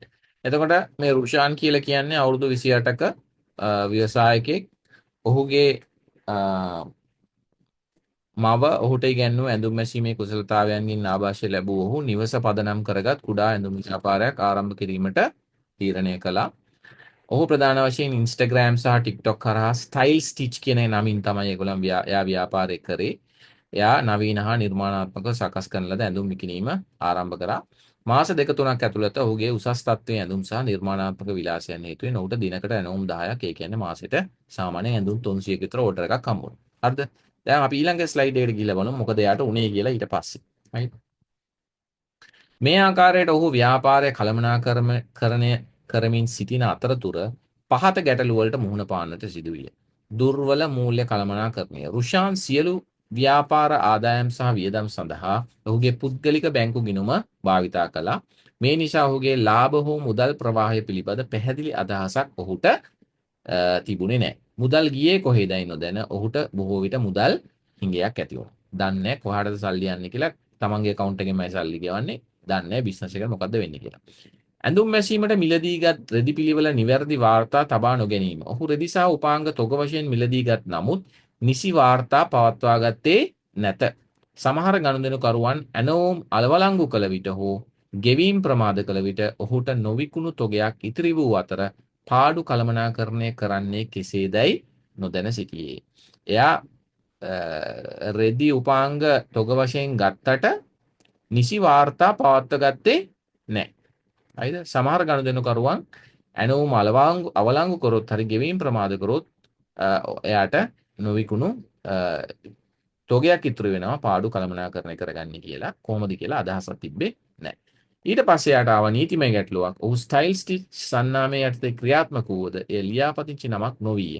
මාස 4කට පසු එම නමම දැනට ලියාපදිංචි කර ඇති වෙනත් ව්‍යාපාරයකින් ඔහුට නීතිමය දැන්වීමක් ලැබුණි. වෙන කෙනෙක් ලීගල් නෝටිස් එකක් එවලා මෙන්න ඔයගොල්ලන් අපේ නම පාවිච්චි කරනවා කියලා. මොකද මෙයා ඒ නම රෙජිස්ටර් කරලා තිබිලා නැහැ. එහි ප්‍රතිඵලයක් ලෙස ඔහුගේ Instagram පිටුව සහ Facebook පේජ් එක වාර්තා කර ඉවත් කරන ලදී. නැත්නම් Facebook එකේ යාළුවෝ තිබ්බ මාකට් ප්ලේස් එකේ තියෙන shop එක. ඊට පස්සේ මොකක්ද උනේ? දැන් ඒකත් ලොකු ප්‍රශ්නයක්. දැන් නමකුත් නැහැ. පාරිභෝගික විශ්වාසය. ඔහුගේ වෙළඳ නාමය වෙනස් කිරීමෙන් පසු රුෂාන්ට ඔහුගේ පාරිභෝගික විශ්වාසය නැවත ගොඩනගා ගැනීම සඳහා මුල සිටම කටයුතු කිරීමට සිදුවා. ඔහුගේ ව්‍යාපාරය යථා තත්ත්වයට පත්වීම තවත් මාස 3කින් ප්‍රමාද කළා. මොකක්ද එතකොට වෙලා තියෙන්නේ? රුෂාන් මොනවද කරපු වැරදි? එයාට ඒවා වළක්ව ගන්න පුළුවන් කොහොමද? ලියාපදිංචි නොකර ව්‍යාපාරයක් පවත්වාගෙන යනකොට මොකක්ද ඒකේ තියෙන අවදානම? ඔයාගේ ව්‍යාපාර කටයුතු ඵලදායී ලෙස කළමනාකරණය කරගන්න ගන්න පුළුවන් පියවරවල් මොනවද? රුෂාන්ගේ මෙන් ඔබේ ව්‍යාපාරය නැවත ආරම්භ කිරීමට සිදු වුවොත් ඔබේ පළමු පියවර කුමක්ද? මොකක්ද? සාකච්ඡාව රුෂාන් කළ ප්‍රධාන වැරදි මොනවාද? ඔහුට ඒවා වළක්වා ගත හැක්කේ කෙසේද? මොනවද රුෂාන් කරපු වැරදි? කියන්න බලන්න ළමයි. උවෙන්දු විදත් මොනවද කරපු වැරදි? කාවින්ද? ශ්‍රී ලංකා මහේෂ මොනවද කරපු වැරදි? ඔව් රුෂාන් කරපු වැරදි මොනවද? එයා වියදම් සටහන් කරේ නෑ. පෞද්ගලික බැංකු ගිණුමෙන් එයා ව්‍යාපාරික කටයුතු කරා. මුදල් ප්‍රවාහය ගැන අවබෝධයක් තිබ්බේ නෑ. හරිද? මේ දේවල් එක්ක ඊට අමතරව එයා ව්‍යාපාර කටයුතු කරගෙන යනකොට එයා ගන්න තොග සම්බන්ධව හරියට වාර්තාවක් තියාගත්තේ නැහැ. මේ ඔක්කොම එයා කරපු වැරදි. ඊපස්සේ ලියාපදිංචි නොකර ව්‍යාපාරයක් පවත්වා ගත්තොත් තියෙන අවදානම තමයි නම නැති වෙන්න පුළුවන් වෙනත් විවිධ නීති මේ ප්‍රශ්න ඇති වෙන්න පුළුවන්. අනිත් එක ලියාපදිංචි නොකර ව්‍යාපාරයක් කරන එක නීත්‍යානුකූලවම තහනම් දැනුවල් ලැබිය හැකි වර්ධනය. ඊළඟට ඔබේ ව්‍යාපාර මූල්‍ය කටයුතු වඩාත් ඵලදායී ලෙස කළමනාකරණය කිරීමට අද ඔබට ගත හැකි පියවර මොනවාද? රුෂාන්ගේ මෙන් ඔබේ ව්‍යාපාරය නැවත ආරම්භ කිරීමට සිදු වුවොත් ඔබේ පළමු පියවර කුමක්ද? ඒකට උත්තර ටික තියෙනවා ඊළඟ ස්ලයිඩ් එකේ. ඔහු මෝඩා නූල් වෙනම නමක් මෝඩා ත්‍රෙඩ්ස් කියලා යන නාමයේ යටතේ නැවත සන්නාමගත කර ව්‍යාපාරයේ නිල වශයෙන් ලියාපදිංචි කරා. BR එකක් ගත්තා, ටින් එකක් ගත්තා, වෙනම බැංකු ගිණුමක් විවෘත කළා. ආදායම් සහ වියදම් නිරීක්ෂණය කිරීම සඳහා Excel භාවිතයෙන් මාසික අයවැය පත්‍රිකාවක් පවත්වාගෙන ගියා. Canva සහ Fiverr භාවිතයෙන් ඔහුගේ සන්නාම ලාංඡනය ඇසුරුම් කරන සන්නාමාංග නැවත සැලසුම් කිරීම සඳහා සේවකයෙකු වැඩ කිරීමට ගත්තේ. හරිද? වෙනම එක්කෙනෙක්ව තියාගත්තා. එයාගේ මාකටිං වැඩ කරගන්න. විශ්වාසය නැවත දිනා ගැනීම සඳහා නැවත නැවත පැමිණෙන ගනුදෙනුකරුවන් සඳහා ඔහු යොමු කිරීමේ ත්‍යාග වැඩසටහනක්. ඒ කියන්නේ ඔය ලොයල්ටි ස්කීම් එකක් අර ඩයලොග් එකෙන් ස්ටාර් පොයින්ට්ස් දෙනවා වගේ, කාගිල්ස් එකෙන් රිවෝඩ්ස් පොයින්ට්ස් දෙනවා වගේ අන්න එහෙම එකක් මේව කරා. ඊට අමතරව වේගවත් බෙදා හැරීමේ පද්ධතියක් ක්‍රියාත්මක කරා. වඩා හොඳ ඇණවුම් සැකසීම සහ පාරිභෝගික sannivedanaya සඳහා WhatsApp ව්‍යාපාර ගිණුමක් නිර්මාණය කළා. මේ ඔක්කොම විශාන්ගේ හැරවුම් උපාය මාර්ග වශයෙන් අපිට සාකච්ඡා කරන්න පුළුවන්. මේකේ පළවෙනි සෙෂන් එක. ව්‍යාපාර වැඩමුළුවේ අපි දෙවෙනි සෙෂන් එකට ආවොත් එහෙම ඒකෙදී අපි කරේ මේ මාකටිං හා සම්බන්ධව මේක අපි මේක නම් මේ ස්ලයිඩ්ස් ටික නම් අපි එහෙමම අපි අපේ සෙෂන් එකත් අපි කරා මට මතක විදියට මේ සන්ලයිට් ඇඩ් එක, සන්ලයිට් ශෝධන කුඩු එක, මැලිබන් බිස්කට් එක, එතකොට අපේ මේ දසුන් ශානකගේ කොකා කෝලා ඇඩ් එක, මේ දේවල් ඔක්කොම කරා. ඊට පස්සේ අලෙවිකරණය මොකක්ද කියන්නේ මොකක්ද කියන එක ගැන අපි කතා කරා. දැන් මෙන්න මෙහෙම දෙයක් තියෙනවා. අපි ගත්තොත් එහෙම අපේ ව්‍යාපාරයක් හරිද ළමයි? ව්‍යාපාරයක් ජීවිත හරි. අපි ව්‍යාපාරයක් ගත්තොත් ව්‍යාපාරයක් සාර්ථකව කරගෙන යන්නේ. එහෙම නැත්නම් ව්‍යාපාරයක් ප්‍රධාන වශයෙන්ම මුලින්ම ආරම්භ කරනකොටම අපි බලන්න ඕනේ මේ ව්‍යාපාරයෙන් අපි ලබා දෙන භාණ්ඩය හෝ සේවාව ඇත්තටම පාරිභෝගිකයන්ට අවශ්‍ය වෙන භාණ්ඩයක් හෝ සේවාවක්ද කියන එක තමයි මුලින්ම දැනගන්න ඕනේ. ඊට පස්සේ බලන්න ඕනේ අපි මේ භාණ්ඩය හෝ සේවාව වටා යම්කිසි වටිනාකමක් නිර්මාණය කිරීමේ හැකියාවක් අපිට තියෙනවද? ඒ වගේම එහෙම වටිනාකමක් නිර්මාණය කරාට පස්සේ මේ ප්‍රොඩක්ට් එක වටා ඒ සර්විස් එක වටා අපිට පුළුවන්ද ඒ අවශ්‍යතා සපුරාලන්න ඒ නිෂ්පාදන හෝ සේවා තුලින් පාරිභෝගිකයන්ගේ අවශ්‍යතා සපුරාලන්න පුළුවන්ද අපි මේ නිෂ්පාදනය කරන භාණ්ඩයෙන් හෝ සේවාවක්. මේක තමයි අපි මාකටිං වල කරන්නේ. එතකොට ඕගොල්ලන් ව්‍යාපාරයක් පටන් ගන්න යනකොට මුලින්ම කරන්න ඕනේ අපි අර ආරම්භක ව්‍යාපාර ගැන කතා කරනකොට සාකච්ඡා කරා වගේ බලන්න ඕනේ මේ ව්‍යාපාරයට මොන වගේ ඉල්ලුමක්ද තියෙන්නේ. අපි මේ ව්‍යාපාර අපි තුමු සිල්ලර කඩයක් පටන් ගන්නවා නම් අපේ මේ සිල්ලර කඩේ පටන් ගන්න ස්ථානය අවට තව සිල්ලර කඩ තියෙනවා. තව සිල්ලර කඩයකට අවශ්‍යතාවයක් ඇත්තටම තියෙනවද?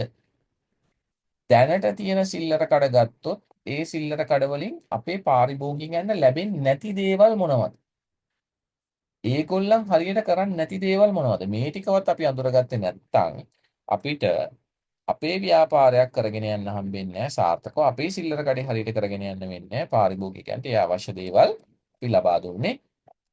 right?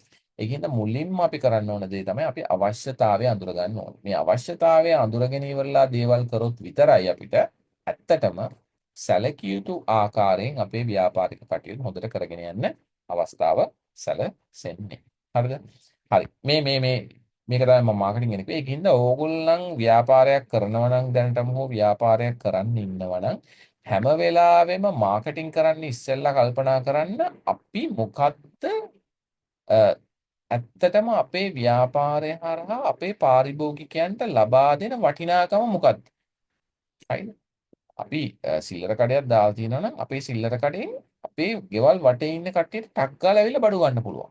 එහෙම නැත්නම් අපි කොහෙන් හරි ගිහිල්ලා තොග වශයෙන් මිල අඩුම තරකින් අරගෙන ඇවිල්ලා දෙනවා නම් අපි වටේ තියෙන ඔක්කොම කඩවලට වඩා අඩුවෙන් අපි මිලට බඩු ලබා දෙනවා. එහෙම නැත්නම් වටේ තියෙන ඔක්කොම කඩත් එක්ක බැලුවම අපේ කඩේ නැති දෙයක් නැහැ. ගෙදරට අවශ්‍ය හැම දෙයක්ම තියෙනවා. මොකක් හරි විශේෂ අවශ්‍යතාවයක් අපි ඉෂ්ට කරනවා නම් තමයි අපිට දිගු කාලීනව අපේ ව්‍යාපාරය පවත්වාගෙන යන්න පුළුවන් වෙන්නේ. ස්ථිරසාර ලෙස පවත්වාගෙන යන්න හම්බෙන්නේ එහෙම කරනවා නම් පමණයි. ඒකින්ද මේ පාරිභෝගික අවශ්‍යතා හඳුනා ගැනීම ඉතාමත්ම වැදගත්. හරිද? වටිනාකම නිර්මාණය කිරීම මේ ඔක්කොම දේවල් ඉතාමත්ම වැදගත් වෙනවා. අලෙවිකරණය හරහා මේ අලෙවිකරණය කරන්න ඉස්සෙල්ලා අර පාරිභෝගික අවශ්‍යතා හඳුනා ගැනීම කියන එක ඉතාමත්ම වැදගත් කාර්යයක්. හරිද? හරි.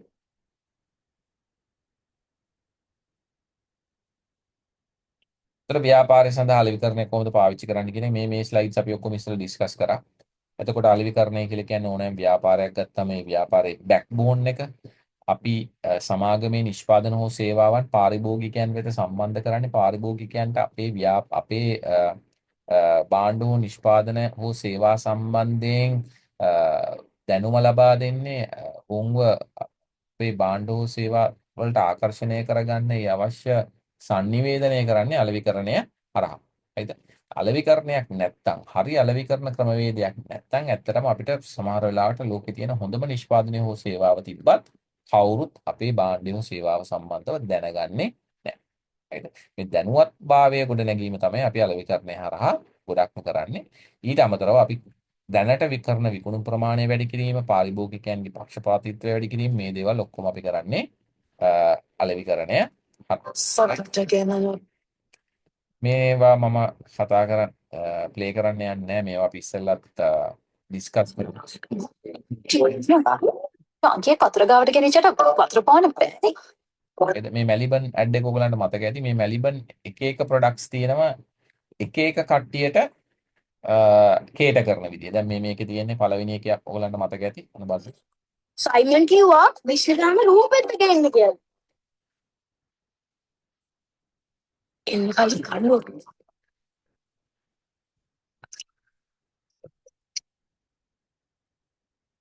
සයිමන් කිව්වා ගත්ත තැනම තියන්න කියලා. සයිමන් කිව්වා මේකත් දෙන්න කියලා. නේ? කාල්නස්. සයිමන් නිකන් රයිට්.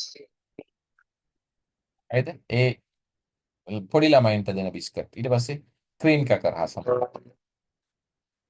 වා අලුත් වගේ වා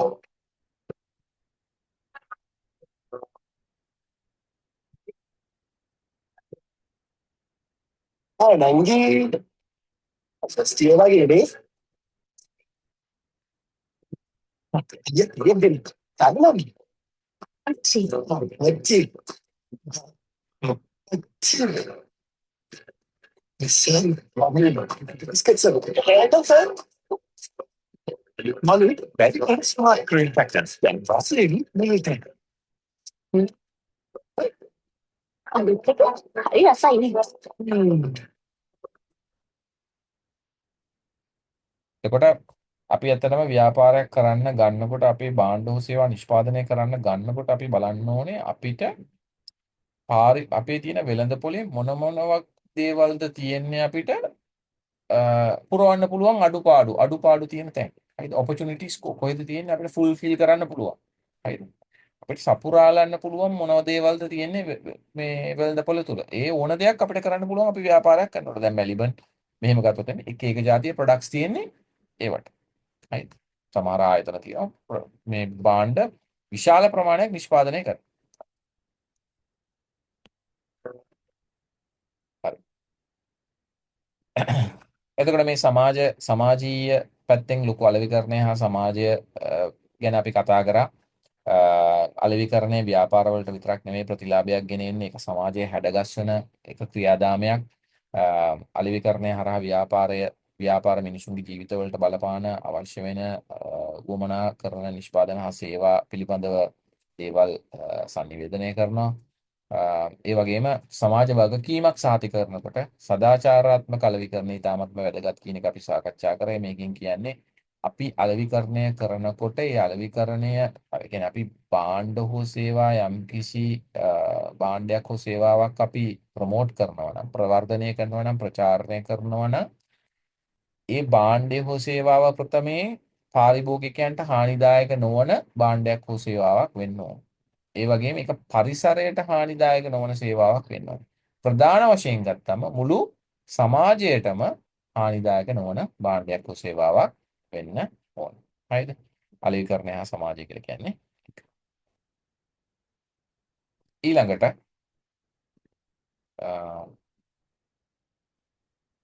කොකාකෝලා මේ සස්ටේනබිලිටි ගැන කතා කරනකොට මේ ස්ථිරසාරීභාවය ගැන කතා කරනකොට මේ වීඩියෝ එකත් අපි ඉස්සෙල්ලා බැලුවා. කොහොමද මේ කොකාකෝලා කියන්නේ ඒගොල්ලන්ගේ හැම ප්ලාස්ටික් බෝතලයක්ම ප්‍රතිචක්‍රීකරණය කරන ලද ප්ලාස්ටික් වලින් පාවිච්චි කරන්න කියන එක පෙන්වන ඇඩ් එකක්.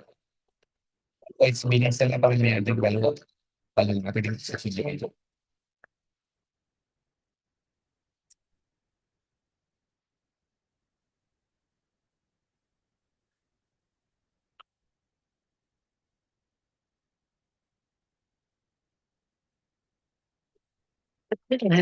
We can make a big change. Now made from 100% recycled plastic. right. ඊපස්සේ මේ BMW එකේ ඉලෙක්ට්‍රික් BMW එක ගැන තිබ්බ ඇඩ් එකක් අපි මේකත් බැලුවා. ඊපස්සේ අලෙවිකරණ මිශ්‍රණය ගැන අපි ඉස්සෙල්ලා කතා කරා. මේ අලෙවිකරණ මිශ්‍රණය කියන එක ඉතාමත්ම වැදගත්. අඩුම ගානේ අපි ව්‍යාපාරයක් පටන් අරගෙන යම්කිසි නිෂ්පාදනය කරලා අලෙවිකරණය කරන්න පටන් ගන්නවා නම් මේ නිෂ්පාදනය කියන්නේ මොකද්ද? මිල කියන්නේ මොකද්ද? ස්ථානය කියන්නේ මොකද්ද? ප්‍රවර්ධනය කරන්නවා කියලා කියන්නේ මොකද්ද? මේ product price place promotion කියන එක ගැන හොඳ අදහසක් තියෙන්න ඕනේ. ඕනෑම ව්‍යාපාරයකට මේ product place price promotion කියන හතර අදාළ වෙනවා. හරිද? මොනවද නිෂ්පාදනයෙන් අපි ලබා දෙන්නේ? මේ නිෂ්පාදනය අපි මිල කරලා තියෙන්නේ කොහොමද? මේ නිෂ්පාදනය බෙදා හරින්නේ කොහෙද? මේක තියෙන්නේ කොතනද? ඊපස්සේ ප්‍රවර්ධනය කරනවා කියලා කියන්නේ භාණ්ඩය ප්‍රචාරණය කරන්න වෙළඳපොළට sannivedanaya කරන්නේ කොහොමද? ඒක තමයි ප්‍රචාරණය කියලා කියන්නේ. හරිද? අතර භාණ්ඩයක් කියලා කියන්නේ මොකද්ද? ඒක ගැන අපි කතා කරා. ඊට පස්සේ දැන් මේක ගත්තොත් එහෙම මැලිබන් ගත්තොත් එහෙම මැලිබන් වල එක එක නිෂ්පාදන ගොඩක් තියෙනවා. හරිද? ඊට පස්සේ පික්මී ගත්තොත් එහෙම පික්මී එකත් අපිට හොඳ මේ ලොකු හොඳ මේ එක්සාම්පල් එකක් අපිට පාවිච්චි කරන්න පුළුවන් මේ ජීවිත කොහොමද මේ මිනිසුන්ට අවශ්‍ය වෙන පාරිභෝගිකයන්ට අවශ්‍ය වෙන භාණ්ඩයක් හෝ සේවාවක් නිර්මාණය කරන්න කියන එක ඉස්සෙල්ලා තිබ්බ සාමාන්‍ය සාම්ප්‍රදායික ටැක්සි ක්‍රමයට එහා ගිහිල්ලා කොහොමද පාරිභෝගිකයන්ට වඩාත් කිට්ටු නම්‍යශීලී විනිවිද පෙනෙන අඩු වියදමකින් වැඩි පහසුතාවයක් ඇති කරන සේවාවක් ලබා දෙන්න කියන එක තාමත් හොඳින් අපිට බලා ගන්න පුළුවන් මේ පික්මී වගේ ව්‍යාපාරවලින්. ඒතර පික්මී කියන්නේ වෙනම ව්‍යාපාරයක් අපි ගත්තොත් ජීවිතය කියන්නේත් ගමනක්. ජීවිත කාලේ අපි විචේ ව්‍යාපාරයක් යන ගමන මේක තමයි යන්න කියන එක මේ යන්න ගමන යන සිද්ධ වෙච්ච ගමන අවුච්චරැල්ද අපි තාදනවා ඒ හැම එකසනයිම මේ ජීවිත ගමන යන ගමන විශ්වාසය ආරක්ෂාවෙන් සාධක කරන පිටුමිය කරන ජීවිතය කියන්නේත් ගමනක්. හරිද? පික්මී ෆුඩ් කියන්නේත් ඒ වගේම එකක් තමයි. ඊට පස්සේ මිල කියලා කියන්නේ අපි අපේ භාණ්ඩය හෝ සේවාවේ අපි විකුණන ප්‍රයිස් එක ඉතාමත්ම වැදගත්. දැන් මේ Still sunlight to get සියසුවක් පමණයි. ඇත්තටම කියන්නේ අපි තමයි අඩු මිලට මේක විකුණන්නේ කියන එක තමයි මේකෙන් අපි කියන්න බලාපොරොත්තු වෙන්නේ. හරිද? ඊපස්සේ ස්ථානය කියන එක ගැන අපි කතා කරා. ඒ කියන්නේ කොහෙද විකුණන්නේ? මේක අපි සිල්ලර වෙළඳන් හා තොග වෙළඳන් හරහා විකුණනවද? එහෙම නැත්නම් මේක කඩයක් තියනවද? මේක ඔන්ලයින්ද විකුණන්නේ? අන්න ඒ වගේ දේවල්.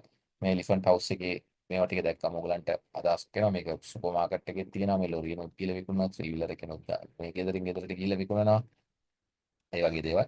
ඊපස්සේ කොහොමද අපි ප්‍රචාරණය කරන්නේ? හරිද? කොහොමද අපි මේ භාණ්ඩ සේවාව සම්බන්ධ sannivedana කාර්ය අපි කරන්නේ? කොහොමද අපි සමාගම නිෂ්පාදන පිළිබඳව පාරිභෝගිකයන්ව දැනුවත් කරන්නේ? මේ දේවල් තාමත්ම වැදගත්. හරිද? එතකොට මේ ඇඩ් එක මම හිතන්නේ අපි බැලුවා කොහොමද මේ Apple iPhone එක අනිත් iPhone එකත් එක්ක ගත්තම Apple iPhone එකේ තියෙන ෆීචර්ස් ටික මේගොල්ලන් ලස්සනට මේ ඇඩ් එකෙන් පෙන්නලා තියෙනවා. හරිද? කොහොමද අනිත් iPhone එක අනිත් ෆෝන් එක ගත්තම iPhone එකේ වෙනස්කම්. ස්පීඩ් එක, කන්ටැක්ට්ස් ලේසියෙන් මාරු කරන්න පුළුවන් වෙන එක, සිකියුරිටි එක, මේ හැම දෙයක්. මියුසික් පාවිච්චි කරන්න පුළුවන් වෙන එක, මියුසික් ස්ටෝර් කරන්න පුළුවන් වෙන එක. අපි ඒක බලමු යන්නේ. මේ සාමාන්‍ය ක්‍රමයක්.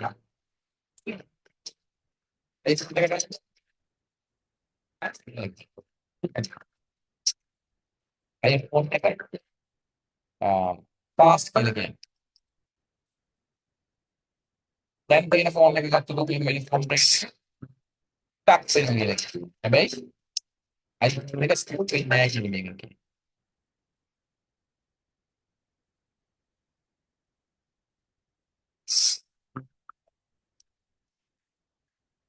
iPhone එකේ security එක පරිවර්තන ඒවා මේක කරන්නේ. ගොඩක් ෆීචර්ස් තියෙනවා. මේ ෆෝන් එක ගත්තොත් ඕගලගේ ෆෝන් එකේ දේවල් සිකියුරිටි එක ගොඩක් අඩුයි. ෆෝන්ස් එක අරගෙන ගියා. මේක සිකියුරිටි එක වැඩි කියන එක තමයි මේකෙන් පෙන්නන්නේ. මේක contacts ලේසියෙන් iPhone එකෙන් අපේ iPhone එක ගත්තොත් එහෙනම් iPhone එකෙන් ලේසියෙන් move කරන්න පුළුවන් ෆෝන් එකේ ඉඳලා iPhone එකට ගිහලා තමයි පෙන්නන්නේ. contacts move කරන් තියෙන ලේසියෙන්. ඊට පස්සේ මියුසික් ගැන කතා කරනවා. මේ වගේ ගොඩක් ෆීචර්ස් ගැන පෙන්නනවා. ඉතින් මේ වගේ තමයි ඉතින් iPhone එක ගත්තොත් iPhone එක හැම වෙලාවෙම බලන්නේ අලුතෙන් ෆීචර්ස් ගෙනල්ලා කොහොමද අපේ ප්‍රොඩක්ට් එක iPhone කියන ප්‍රොඩක්ට් එක අනිත් ප්‍රොඩක්ට්ස් වලට සාපේක්ෂව ගත්තම ඉහළ තලයකට ගේන්නේ. අනිත් කට්ටියට අපි වෙනස් වෙන්නේ කොහොමද? අනිත් කට්ටියට වැඩි දෙයක් අපි ලබා දෙන්නේ කොහොමද? මේක තමයි iPhone එක හැම වෙලාවම බලන්නේ. හරිද? right. කම්පැනි එකක් විදිහට ප්‍රොඩක්ට් එකක් විදිහට වෙනස් දේවල් අපේ පාරිභෝගිකයන් ලබා දෙනවා. මේකත් මම හිතන්නේ ඔයගොල්ලන්ට මතක ඇති. මේ ඇවිල්ලා අර Mercedes Benz එකේ S class එකේ mood changing technology එකක් තියෙනවා. ඒ කියන්නේ ඒක නැග්ගම සින්දුවක් වැටෙනවා. ඊට පස්සේ ඒකේ අර වෙනම ස්මෙල් එකක් එනවා. මසාජ් කරන සීට් තියෙනවා. අන්න ඒක පෙන්වන ඇඩ් එක. මේකත් අර ඇඩ් එකක් අපි ඉස්සෙල්ලා බැලුවා. ඊට පස්සේ මේ ඇවිල්ලා අර පුතගුණ සලකන එක ගැන. පස්සේ අලෙවිකරණය සහ සැලසුම්කරණය නිෂ්පාදන ප්‍රවේශය මේවා ගැන අපි ගොඩක් ඉස්සෙල්ලා සෙෂන් වලදී කතා කරා. එතකොට අපි මෙන්න මේක තමයි වැදගත් දේ. හැම වෙලාවෙම අපි ව්‍යාපාරයක් කරලා සාර්ථක වෙනවා නම් හොඳම ක්‍රමය තමයි මේ කස්ටමර් අප්‍රෝච් කියලා කියන්නේ. එහෙම නැත්නම් අලෙවිකරණය සාර්ථක කරගන්න මේ අර පාරිභෝගික අවශ්‍යතා සහ ඉල්ලුම් මත අවධානය යොමු කරන ප්‍රවේශය ඉතාමත්ම හොඳ ප්‍රවේශයක්. අනිත් ප්‍රවේශ හොඳ නැහැ කියනවා නෙමෙයි. නිෂ්පාදන ප්‍රවේශ සාර්ථක කරන නිෂ්පාදන ප්‍රවේශයේදී අපි බලන්නේ මොකද්ද? පුළුවන් තරම් භාණ්ඩ නිෂ්පාදනය කරලා අඩු පිරිවැයකදී වැඩි භාණ්ඩ ප්‍රමාණයක් නිෂ්පාදනය කළ විකුණන්න. හරිද? පාරිභෝගික ප්‍රවේශයේ විශේෂත්වය තමයි පාරිභෝගික ප්‍රවේශයේදී අපි අඳුන ගන්නවා අවශ්‍යතා සහ අපේක්ෂාවන් පාරිභෝගිකයන්ගේ. අපි දීර්ඝකාලීන සම්බන්ධතා ගොඩනගා ගන්නවා. ඒ වගේම අලුත් නව පාරිභෝගිකයන් ආකර්ෂණය කරගෙන ඒ බ්‍රෑන්ඩ් එකට පාරිභෝගිකයන්ගේ තියෙන කැමැත්ත සහ විශ්වාසය දීර්ඝකාලීනව ගොඩනගා ගන්න එක මේ පාරිභෝගික ප්‍රවේශය හරහා කරන්න පුළුවන්. පාරිභෝගික ප්‍රවේශයේදී පාරිභෝගික විශ්වාසය වැඩි වෙනවා. අලෙවිය ස්වභාවික විහල යනවා. ගොඩක් වෙළඳ දැන්වීම අවශ්‍ය වෙන්නේ නැහැ. දීර්ඝකාලීන පාරිභෝගික සම්මතතා පවත්වා ගන්න හැකියාව ලැබෙනවා. පාරිභෝගික ප්‍රවේශය අවාසි ගත්තොත් එහෙම මූලිකව ව්‍යාපාර සඳහා වැඩි මුදලක් අපිට යොදවන්න වෙනවා පාරිභෝගික ප්‍රවේශයේදී. අනිත් එක තමයි පාරිභෝගික ප්‍රවේශයේ ඉන්නකොට අපි හැම වෙලාවෙම පාරිභෝගිකයාගේ අවශ්‍යතා සම්බන්ධව නිරන්තරයෙන් විපරම් කරගෙන ඉන්න ඕනේ. ඒකින්ද තමයි Apple iPhone එක ගත්තොත් Apple iPhone එක හැම පාරම හැම අවුරුද්දෙම අලුතෙන් ෆීචර්ස් එක එන්නේ ඇයි? ඒගොල්ලන් බලනවා කොහොම හරි පාරිභෝගිකයන්ට අලුත් දෙයක් දෙන්න. නැත්තම් අලුතෙන් ෆීචර් එකක් හදලා හරි මේ ඒ අවශ්‍යතාවය ඇති කළා හරි පාරිභෝගිකයන්ට ලබා දෙන්න තමයි බලන්නේ. හරි. හැබැයි පාරිභෝගික ප්‍රවේශයේදී කතන්දරේ තියෙන්නේ අපි අර සම්බන්ධතාවය ඇති කරගන්න යම්කිසි කාලයක් යන හින්දා පාරිභෝගික ප්‍රවේශයේදී බ්‍රෑන්ඩ් ලොයල්ටි එක ඇති කරගෙන හොඳ සන්නාමයක් හදන්න අපිට ටිකක් කාලයක් යනවා. හරිද? හැබැයි ඒක මේ කාලය අරගෙන කරාට ප්‍රශ්නයක් නැහැ. මොකද ඒකෙන් අපිට දිගු කාලීනව ලොකු වාසියක් ලබා ගැනීමේ හැකියාව තියෙනවා. මේ ශ්‍රී ලංකාවේ උදාහරණ විදිහට ගත්තේ අර පික්මින් ටැක්සි එකේ රුපියල් Oh shit. අයියෝ බලන්න. පම්පරේ ගියන්නේ කොහොමද? ආ? මොකද සිතන්නේ? ඉතින් තව එකක් කෙන්චු. මොකද මේ සින්දුව කියන්නේ? මට ඉතින් අවතර දුකක් නෑ. අවතර දුක? ත්‍රිවිල් පස්සේ දුවන්න ඕනේ. එනිසා ගියන්න ඕනේ. පාර්දයා එනිසා බලන් ඉන්න ඕනේ. හරි අමුතු කොන. අපිට කළා දාන්න ඕනේ නෑ. කොටින්ම කිව්වොත්. පාර්ද වෙලා දඟලන්න ඕනේ නෑ. ඒ කොහොමද? එයි. පිකුනේ බෝඩි තියම දැන් 33යි. අඩු වෙලා කිලෝමීටරේම දැන් රුපියල් 33ක් පමණයි. යන් අපිට බැලේ ගන්න බෙදා ගන්න ඉන්නේ. ඔය දෙකම දැන් 33යි. හරි. ඊට පස්සේ මේ කාගිල්ස් එක ගත්තොත් මේ කීල්ස් එක ගත්තොත් කීල්ස් එකේ කියලා කියන්නේ මොකද්ද? මේ ෆ්‍රෙෂ්නස්. හැම වෙලාවෙම අපි දෙන පළතුරු, එළවලු, මස් ඔක්කොම හරි ෆ්‍රෙෂ් කියන එක කියන්නේ. Kies අපි දැන් නැවුම් භවයේ සහතිකය සමගින් අපි නැවුම් නිෂ්පාදන වන තත්ත්වය පිළිබඳ සතුටු නැතිනම් ඔබට දෙගුණයක් මුදල් ආපසු. අපේ උත්සාහය ඔබට හැමදාම හොඳම දේ ලබා දෙන්නයි. Kies.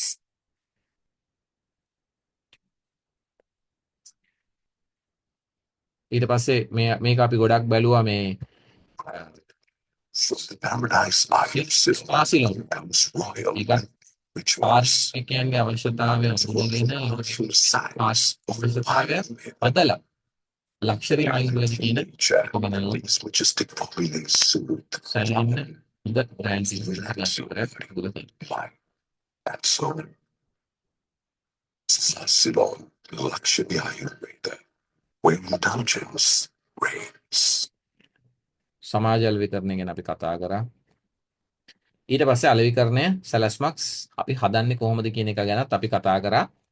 අපි වෙළඳපොළ විශ්ලේෂණය කරන්න ඕනේ, SWOT ඇනලිසිස් එකක් කරන්න ඕනේ, ඉලක්කගත වෙළඳපොළ හොයාගන්න ඕනේ, අලෙවිකරණ මිශ්‍රණය හදාගන්න ඕනේ. ඊට පස්සේ අලෙවිකරණ සැලැස්මක් ක්‍රියාත්මක කරන්න ඕනේ. SWOT විශ්ලේෂණය ගැන අපි කතා කරා. ඊට පස්සේ හරියට කොහොමද අපි ඉලක්කගත වෙළඳපොළ තීරණය කරගන්නේ, ඒක ටාගට් කරලා ඒක අපි පොසිෂන් කරගන්නේ කොහොමද, පාරිභෝගිකයන්ව සෙග්මන්ට් කරන්නේ කොහොමද, එක එක කාණ්ඩ වලට දාන්නේ කොහොමද, මේ දේවල් ඔක්කොම අපි ඉගෙන ගත්තා. මම දැන් ඕගලන්ට කියන්නේ අපි අර ඊයේ බැලුවා වගේ අපේ කවුද චාමින්ද සර්ගේ තව වීඩියෝ එකක් තියෙනවා මේ බිස්නස් ප්ලෑන් එකක් හදනකොට අපි අවධානය යොමු කරන්න ඕන කරුණු සම්බන්ධයෙන්. හරිද? ඒක ඒක ඉතාමත්ම වැදගත් වීඩියෝ එකක්. මේ ව්‍යාපාරයක් කරන අපි ව්‍යාපාරයක් පටන් ගන්නකොට හරි ව්‍යාපාරයක් පවත්වාගෙන යනකොට හරි ව්‍යාපාර සැලසුමක් හදන එක ඉතාමත්ම වැදගත්. ඒ සැලසුම කොච්චර හදනකොට කොච්චර අපි දේවල් ගැන කල්පනා කරන්න ඕනද, කොයි විදිහටද මේක හදන්නේ, ව්‍යාපාර සැලසුමක් කියන්නේ මොනවද, ව්‍යාපාර සැලසුමක් සකස් කරනකොට මොනවටද අපි අවධානය යොමු කරන්නේ කියන පැති තමයි අපි ඒකෙදි කතා කරන්නේ. මම මේ වීඩියෝ එක ඔයගලන්ට ප්ලේ කරන්නම්. ඒක ටිකක් වෙලා යනවා මේ වීඩියෝ එක. ඒකෙන් පස්සේ අද අපි පාඩම නවත්තලා අපේ ව්‍යාපාරයක් ආරම්භ කිරීම කියන මොඩියුල් එක ඉවර කරනවා. එතකොට ලබන සතියේ අපි අලුත් මොඩියුල් එකට යනවා. දැන් පොඩි දෙයක් මම ඔයගලන්ට කිව්වා අපි කතා කරන්න ඕනේ කියලා. ගිය සතියේ අපි කොහොමද ඊළඟ සතිය දෙකේ අපේ ලෙක්චර්ස් ෂෙඩියුල් කරගන්න කියලා. දැන් අද ඇවිල්ලා ළමයි දිනය 30. හරිද? ඊට පස්සේ සතිය අපිට එන්නේ 5-6. 5-6 දවස් දෙකේ අපි සෙෂන්ස් දෙක තියමු. හරිද? ඒකේ ප්‍රශ්නයක් තියෙනවද කාට හරි? ඔක්කොම සම්බන්ධ වෙන්න පුළුවන් නේද? 5-6. 5-6 ඕකේද? 5-6 නිවාඩුවක් ඕනේද? නෑනේ. විදත්, තිලංක, කාවින්ද, මහේෂා, තනුෂ්ක ඔයගලන්ට නිවාඩුවක් ඕනේද? 5-6 නෑනේ. 5-6 ලෙක්චර් එකක් කරන්න පුළුවන් නේ. 5-6 සෙෂන්ස් දෙකක් කරමු. 12-13 අපිට කරන්න වෙන්නේ නෑ. 19-20 මොකද කරන්නේ? සමහර කට්ටිය එමේ යනවා, ඇවිදින්න යනවා. මොකද 18ත් මං හිතන්නේ මේ නිවාඩුවක් තියෙනවා. එතකොට දිග මේ නිවාඩු සතියක් තියෙනවා. අපි 19-20 ලෙක්චර්ස් තියෙනවද? එහෙම නැත්නම් ඒ සති දෙක අපි ස්කිප් කරනවද? ඒක තමයි මට ඔයගලන්ගෙන් දැනගන්න අවශ්‍ය. ඒතර අපිට තව සති 3ක් අපිට මේ මාසේ මැද වෙනකොට අපිට මැද හෝ ඊට ඉස්සෙල්ලා අපිට ඉවර කරන්න පුළුවන් ඇඩ්වාන්ස් සර්ටිෆිකේට් ලෙවල් එක බිස්නස් ඩිප්ලෝමා එකේ ඇඩ්වාන්ස් සර්ටිෆිකේට් ලෙවල් එක ඉවර කරන්න පුළුවන්. ඒ කියන්නේ සෙමෙස්ටර් 1 එක ඉවර වුණාම ඇඩ්වාන්ස් සර්ටිෆිකේට් එක හම්බ වෙනවනේ ඇඩ්වාන්ස් සර්ටිෆිකේට් ලෙවල් එක. ඒක ඉවර කරගන්න පුළුවන් අපිට මේ මාසේ පළවෙනි සතිය දෙවෙනි සතිය යනකොට. මොකද කියන්නේ 19-20 අපි ක්ලාස් තියනවද නැද්ද ළමයි? විදත් මොකද කියන්නේ? 19-20 කියන්නේ සෙන්සුරාදා ඉරිදා අවුරුද්දෙන් පස්සේ සතිය. ඕන්නම් ඒ දවස් දෙක නිවාඩුවක් දෙන්න පුළුවන්. ඕගලන්ගේ තමයි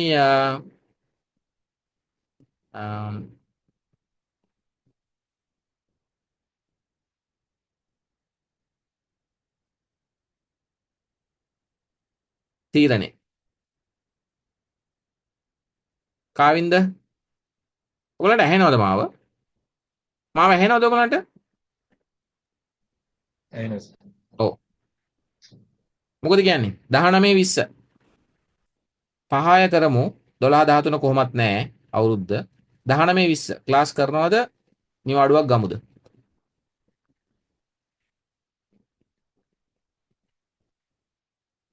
19 20 කියන්නේ ලොන් වීකෙන්ඩ් එකක්. සිකුරාදාත් නිවාඩුයි 18 මහ සිකුරාදා.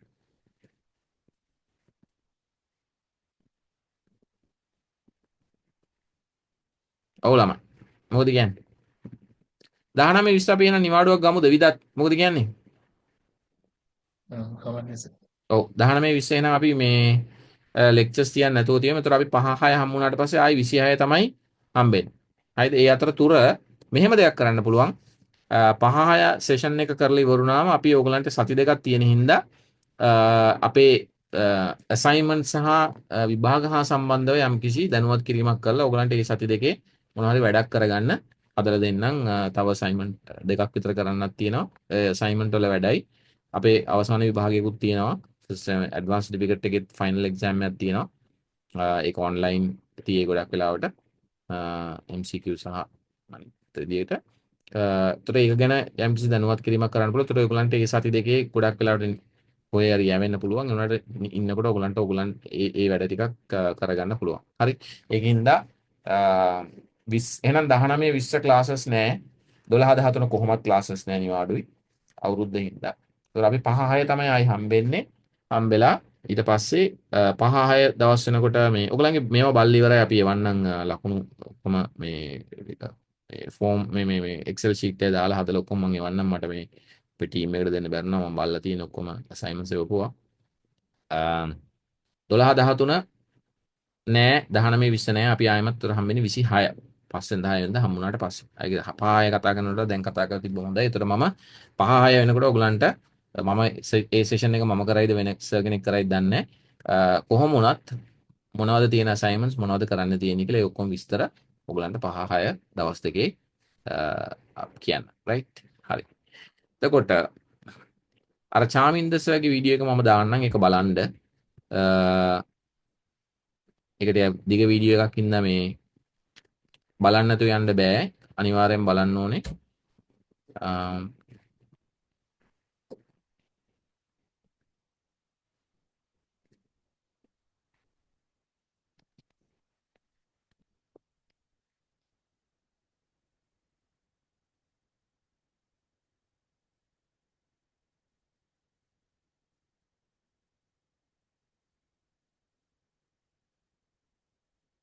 ඒ චාමින්ද සර්ගේ බිස්නස් ප්ලෑන් එක හදන එක විනාඩි 35ක් තියෙනවා.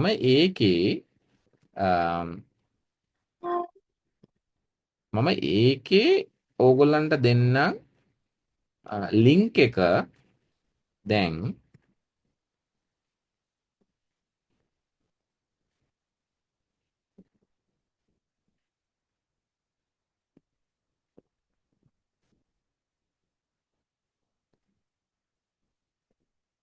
ඒකේ ලින්ක් එක මම දාන්නම් අපේ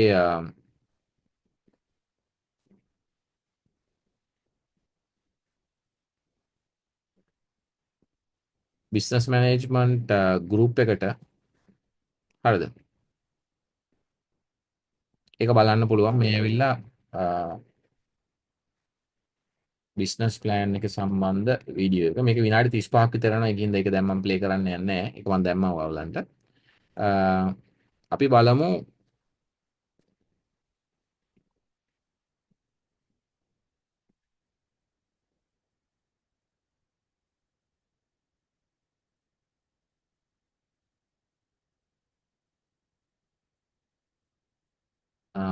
පොඩි වීඩියෝ එකක් තියෙනවා විනාඩි 12ක 13ක වගේ. සිම්පල් බුක්ස් එකේම මුස්තාක් සිම්පල් බුක්ස් එක කරන කරන එකක්. ඒක අපි පොඩ්ඩක් අහමු. ඒකෙත් හොඳට එක්ස්ප්ලেইন කරනවා.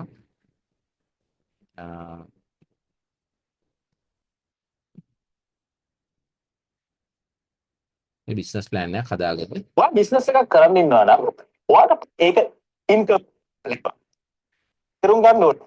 හිතේ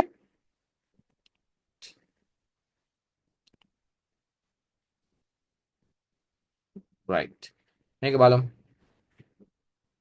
ඔයා බිස්නස් එකක් කරන්න ඉන්නවා නම් ඔයාගේ බිස්නස් අයිඩියා එක හිතේ විතරක් ඔයාලට පේනවද? ඇහෙනවද? විදත් ඇහෙනවද? ඔව් එහෙනම් සර්. right ඒක එනද? පුළුවන් ද බැරිද කියලා දැනගන්න ඔයාට පුළුවන් වෙන්න ඕනේ ඒක කොල කෑලි කීපයකට අරගන්න. එහෙම කරන්න බෑ කියන්නේ ඒක incomplete, unfinished, unprepared wish එකක් විතරයි. වොරන් බෆට් කියනවා plan එක කියන බෝඩේ එක්ක plan එකක් නැති මොනකාරයක් වුණත් අරන් ගන්න පුළුවන් කියලා. business plan එකක් හදන එකේ ඔයාගේ business idea එකේ ප්‍රායෝගිකත්වය දැනගන්න පුළුවන්. road map විදියට පාවිච්චි කරන්න පුළුවන්. ඉන්වෙස්ටර් කෙනෙක්ට පිච් කරන්න පුළුවන්. ස්ටේක් හෝල්ඩර්ස් ලගේ කොන්ෆිඩන්ස් එක වැඩි වෙනවා. ඔයාට බැංක් ලෝන් එකක් ගන්න ගියත් එයාලා බිස්නස් ප්ලෑන් එකක් තියනවාද කියලා බලනවා. ඉස්සරහට එන්න තියෙන රිස්ක් ඔක්කොම එතකොට ප්ලෑන් අවුට් කරගන්න පුළුවන්. බිස්නස් එක ඉක්මනින් ග්‍රෝ කරන්න පුළුවන් හැකියාව. ප්ලෑන් තියෙන නිසා විශ්වාසයෙන් ඔයාලට ඩිසිෂන්ස් ගන්න පුළුවන්. මේ වගේ වාසි ගොඩක් ඔයාලට ලැබෙනවා.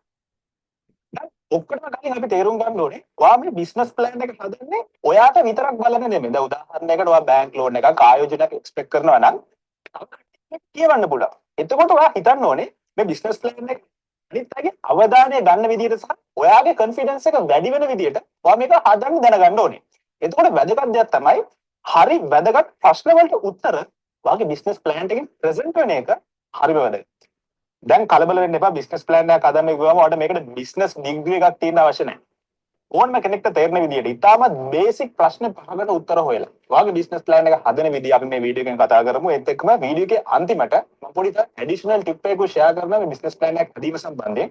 ඉතින් ඔයා ලංකාවේ බිස්නස් සම්බන්ධයෙන් හැම දෙයක් සිම්පල් විදිහට දන්න සිංහලෙන් කියලා දෙන්න channel එක subscribe කරලා නැත්නම් දැම්ම subscribe කරන්න bell icon එක click කරන්න Facebook, LinkedIn, Instagram මේ හැමතැනම අපි ඉන්නවා. Spin your passion into a business with Shopify and break sales records with the world's best converting checkouts.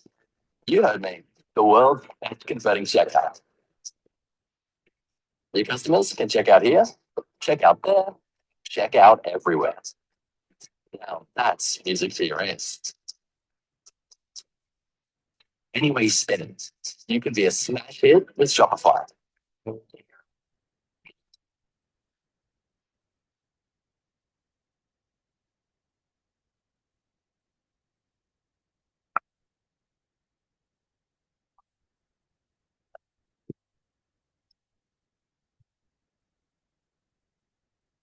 පළවෙනි එක තමයි overview of your business. දැන් පළවෙනි එක විදිහට දැන් මේක කියවන එක්කෙනාට ඔක්කොටම කලින් තේරෙන්න ඕනේ ඔයා මොකද්ද මේ බිස්නස් එක කරන්න යන්නේ කියලා. මොකද්ද වගේ බිස්නස් එක?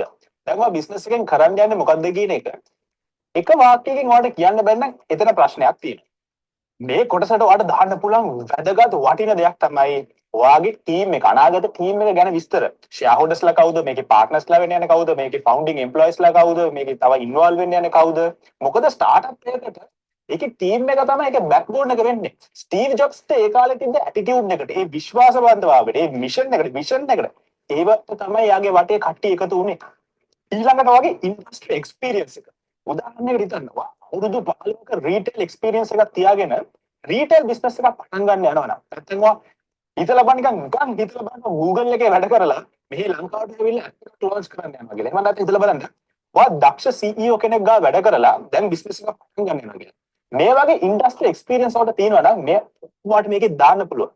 අපේ ආයතනයේ නිර්මාතෘ වන අනුෂ්ක ගුණසිංහ එක ඉන්ටර්වියු එක මාර ලස්සන කතාවක් කියනවා. කියනවා එයා කැමරා එකකින් ෆොටෝ ගන්නත් දන්නවා, කැමරා එකක් ඉම්පෝට් කරන්නත් දන්නවා, කැමරා එකක් විකුණන්නත් දන්නවා, කැමරා එකක් විකුණලා ආෆ්ටර් සේල් ප්‍රශ්නයක් ආවත් ඒකත් විසඳන්න දන්නවා. මේ වගේ A to Z process එක ගා දන්නවලු කැමරා එකක් සම්බන්ධයෙන්.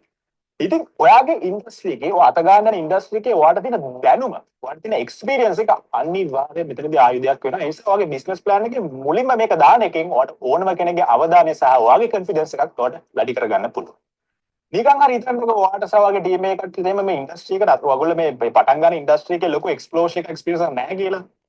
උදාහරණයකට ඔයාට මෙන්ටර් කෙනෙක්, ගයිඩ් කෙනෙක්, ඇඩ්වයිසර් කෙනෙක් ඉන්නවා නම් එයාගේ විස්තර හරි මේක ඔයාලට දාන්න පුළුවන්.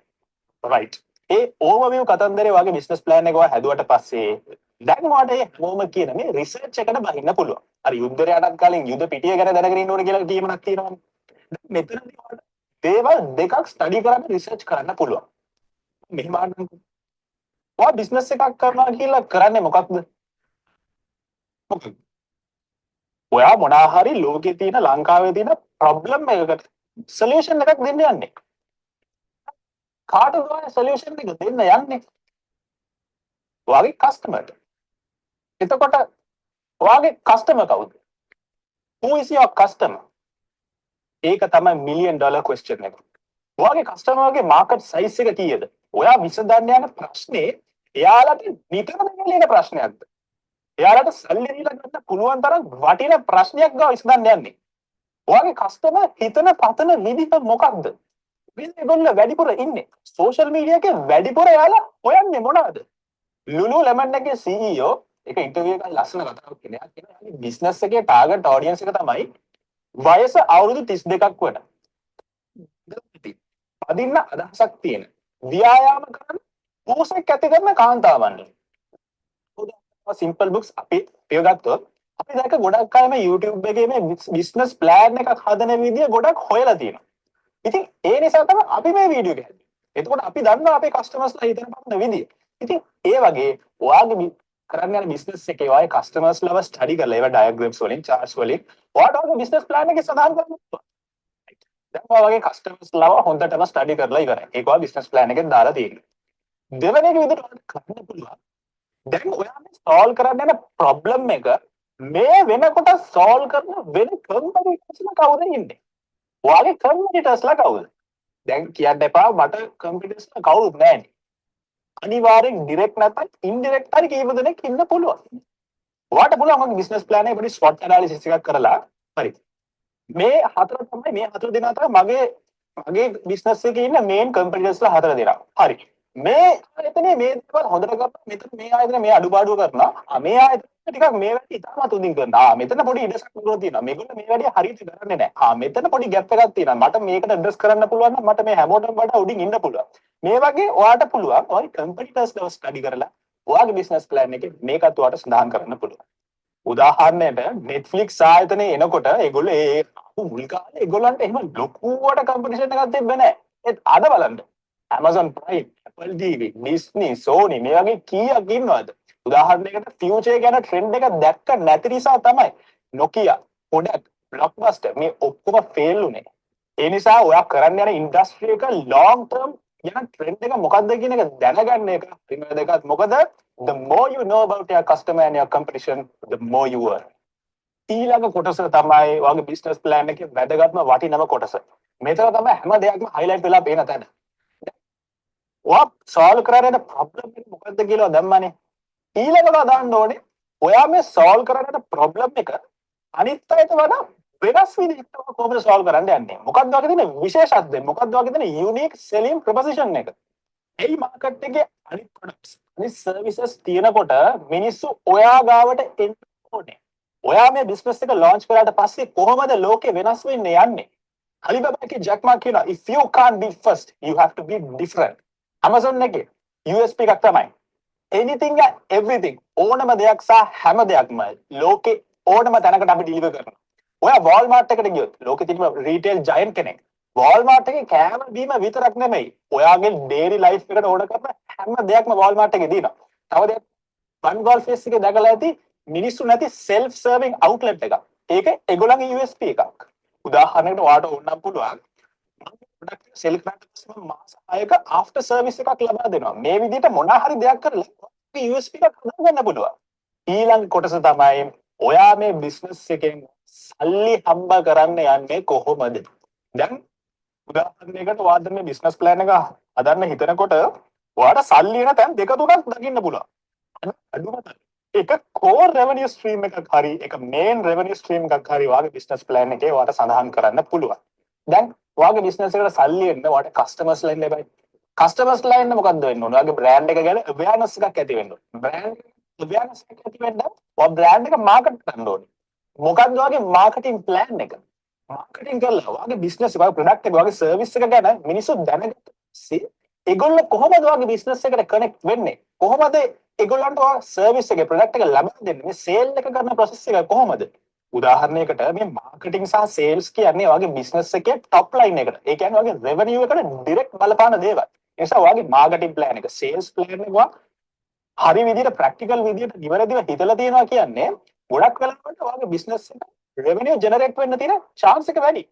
content marketing, digital marketing, influencer marketing, viral marketing, advertisement, online marketing, social media marketing කොහොමද ඔයාගේ බිස්නස් එක ගැන මිනිසුන්ට සමාජයෙන් නොයිස් එකක් ඔයා දෙන්න යන්නේ? දැන් මේ marketing, sales, viral marketing මේවා ගැන කතා කරනකොට අපි මීට කලින් අපේ simple books channel එකේ interviews 3ක් කරලා තියෙනවා මේ සම්බන්ධයෙන්. marketing strategies, viral ඔයාගේ brand එක viral කරන්නේ කොහොමද? sales පටන් ගන්නෙ කොහොමද? ඉතාමත් හොඳ interviews 3ක් අපි කරලා තියෙනවා. මේ videos තුනේ link එක මම ඔයා description එකේ දාලා තියන්නම්. ඔයා business plan එකක් හදන්න යනවා නම් මේ තුන අනිවාර්යෙන්ම ඔයා බලන්න ඕන දෙයක්. I knew I was underwater. I just didn't realize I was this underwater. right. ඊළඟ එක තමයි දැන් ඔයා මේ business plan එක දැන් මේ කීප ඔක්කොම හදාගෙන යනකොට කොහොමදත් මේකට පිටු ගාණක් යයි. හැබැයි ප්‍රශ්නේ තමයි දැන් ඔයා මේ business plan එක පෙන්නන සමහර කට්ටියට මේ හැමදේම දැනගන්න අවශ්‍යතාවයක් නැති වෙන්න පුළුවන්. ඒ නිසා ඔයාගේ මේ business plan එක මේ පිටු ගාණක් යන මේ business plan එකේ summary එකක් ඔයාට executive summary එකක් විදිහට එක තනි පිටුවකට ඔයාට අරගන්න පුළුවන්. හැබැයි මෙතන තියෙන වැදගත්ම දේ තමයි ඔයා මේ business plan එකේ හැම දෙයක්ම හදාලා මේක ඉවර කරාට පස්සේ තමයි මේ one page excel එකේ summary එක හදන එකෙන් ඔයාට වැඩි impact එකක් වැඩි value එකක් අරගන්න පුළුවන් වෙන්නේ. මොකද ඔයා මුලින්ම මේක හදන්න ගියොත් ඔයා business plan එක හදාගෙන යනකොට ඒ තියෙන ප්‍රශ්න වලට ඔයා ගන්න solutions වලට ඔයා හිතන දේවල් ඔයාට මේ summary එක ඇතුළේ හරි value එකක් විතර දෙන්න හම්බෙන එකක් නැහැ. right. දැන් ඔයාගේ business plan එකේ අර ප්‍රධාන ප්‍රශ්න පහට උත්තර දීලා ලස්සනට පිළිවෙලට මේ හැම දෙයකටම උත්තර දීලා ඔයාගේ business plan එක හදලා තියෙනවා. දැන් මුලින් කියපු tip එක ගැන ඔයාලට පොඩ්ඩක් මතක් කරගන්නම්කෝ. දැන් උදාහරණයක් ගන්න. ඔයා දැන් business plan එක හදන එකෙන් bank loan එකක් නැත්නම් investment එකක් කයින් හරි බලාපොරොත්තු වෙනවා කියලා දැන් හැමෝටම මේක අදාළ වෙන එකක් නැති වෙන්න පුළුවන්. හැබැයි උදාහරණයක් ගන්න ඕනේ ආසාවක් බලාපොරොත්තුවක් තියෙනවා කියන්නේ. මේ වගේ වෙලාවක ඔයාගේ හිතේ තියෙන ඒ ask එක ඔයාගේ business plan එකේ අන්තිමට සඳහන් කරන්න පුළුවන්. දැන් ඒ මොකද්ද? මට ලක්ෂ 4 ඊළඟ මාස 10කට හම්බුනොත් මට බිස්නස් එක කරගෙන යන්න බලන්න. නැත්නම් මට ලක්ෂ 2ක් කැපිටල් එක විදිහට දැන් ඕනේ.